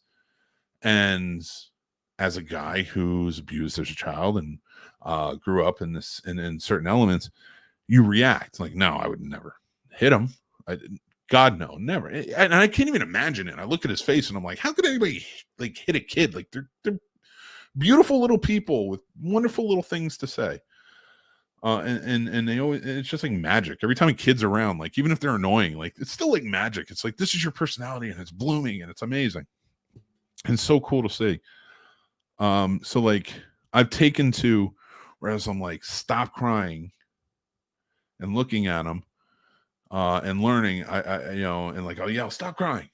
And then when he, like, that ever works, it doesn't work. Don't ever do that. But like, I've taken to, come over here, and I'll be stern about it, because you got to be stern when they're flooded. So they'll actually like just do it out of like a reaction. And I'll put my hands on his face, nicely rubbing, like his cheeks and such, and say, just take a breath. Let's talk about it. Let's talk about what you're feeling right now. And I found doing that has helped me become, like, when I talk to people and something is going to make me react, I take a step back, take a quick breath, and I'm like, let's think about it. Let's talk about it. Let's make you feel better. Let's let the outcome of this, not to raise it up, but let's make you feel better. Let's make me feel better. Let's do this. But I'm also very, like, it's funny that I'm talking about this, but I try to be open about it so anybody who's going through it may learn something, feel something, understand something, tell me something I might learn, something like that. Like, I want something in that route. And Sturdy and Dale, I'm getting to your comments just a second, but I just want to finish this point.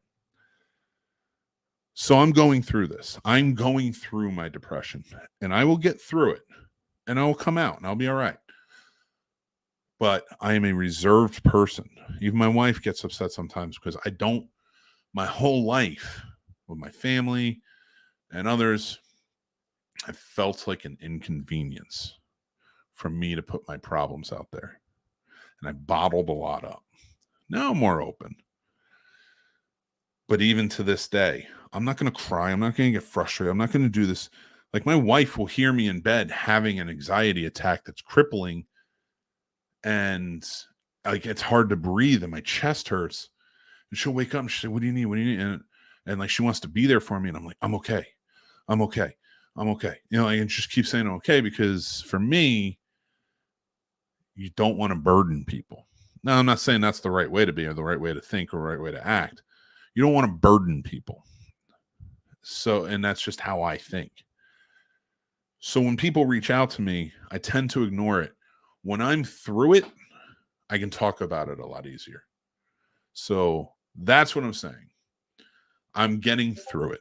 And hopefully anybody who's going through a depressive state or something like that, just remember, you're always want you here, no matter what. And if you're wondering and you're watching this and you're thinking nobody in this world wants you here, I do. And if that's the only thing you can hold on to in a moment to help you get through, I mean it. Reach out to me. You can message me anywhere. Scene Snobs is everywhere. I get the message. Message me. I have had many of the SnobNation and friends reach out to me when they're feeling down, or they're feeling sick, or they're feeling hurt, or they're feeling tired, or they're at their wits' end, or they're even suicidal. I will talk to you. I don't care what I'm going through. So if you need to hold on to one thing in a depressive state, and that one thing should be, I want you here. And if I want you here, there's plenty of other people who do too. So remember that. All right, let's get to some of the comments. I appreciate you guys. Thank you for listening. I hope I didn't feel like it was a soapbox or anything like that. That's not what I was going for. But yeah, let's see what everybody's saying. All right. Oh, Sturdy, you're so sweet, man. And he's right on top of it too. He says, I get where you're coming from on that, Mick, with some family feeling like the outcast. And honestly, I love it. As odd as it sounds, I embrace it, and you should. Always embrace what makes you you. Always be self-aware about it, and fix the bad parts and enhance the good ones. And you got a lot of good ones, Sturdy. I'm happy as fuck that you didn't do that. Thank God for Lenny and RIP to him. Thanks, buddy. Yeah, he saved my life. I love you too, brother. James says we love you, buddy. I love you too, man.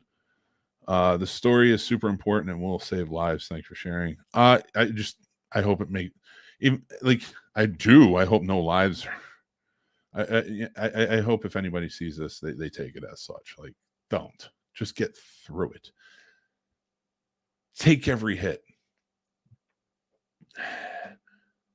Be Teflon. Get through. It won't last forever. There's ebbs and flows in life, and in a depressive state, it's not all the time. It feels like all the time when you're in it.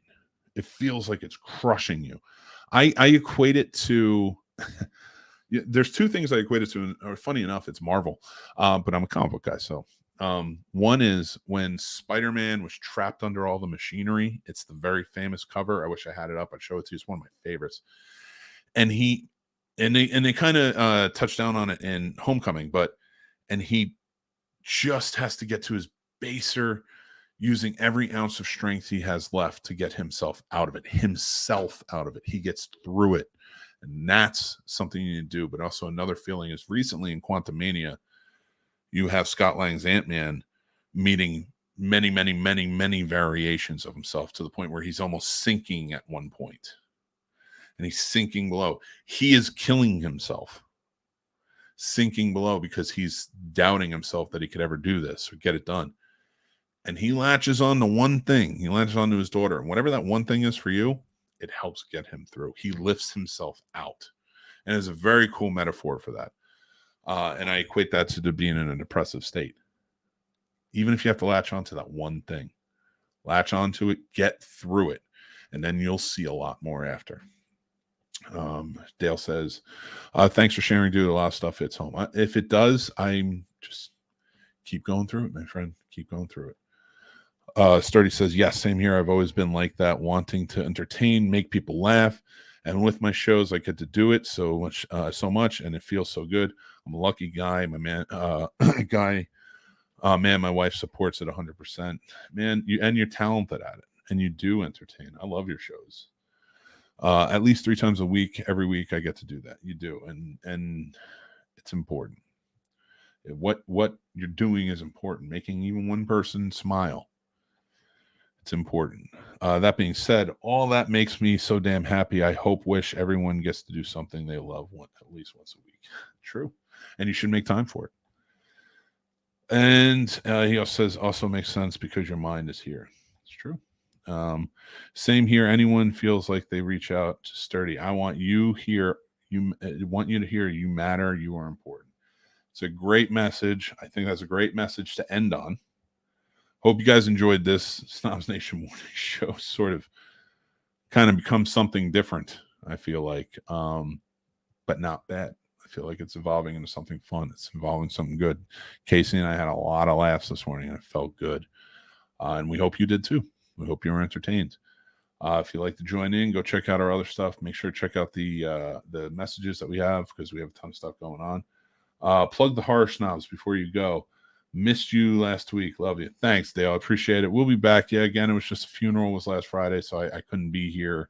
And Casey likes doing this with me. He doesn't want to do it on his own. He could. I mean, that guy, I learned early on, because Casey hosted Off Topic Radio when I first met him. That's how we, my brother introduced us, and then he was like, "You're a filmmaker. I'd love to have you on my show." And he interviewed me. So that's how we met. And then we did our own show together. When I moved here, he was like, "We're starting a new show. I want you to be a part of it." That was Mystery Elephant. The three of us got together. And Casey was the moderator. I was just the third mic guy, who added sort of like those comedy elements to it. And because the other two, Casey and this guy, Billy, had been doing it together for so long, and I had been doing it with other people, but it wasn't on the same level. So when I jumped in, that was like my trial by fire, really learning a lot, and falling in love with doing this. So, but watching Casey as a moderator was fantastic. He's very good at it, and he knows it.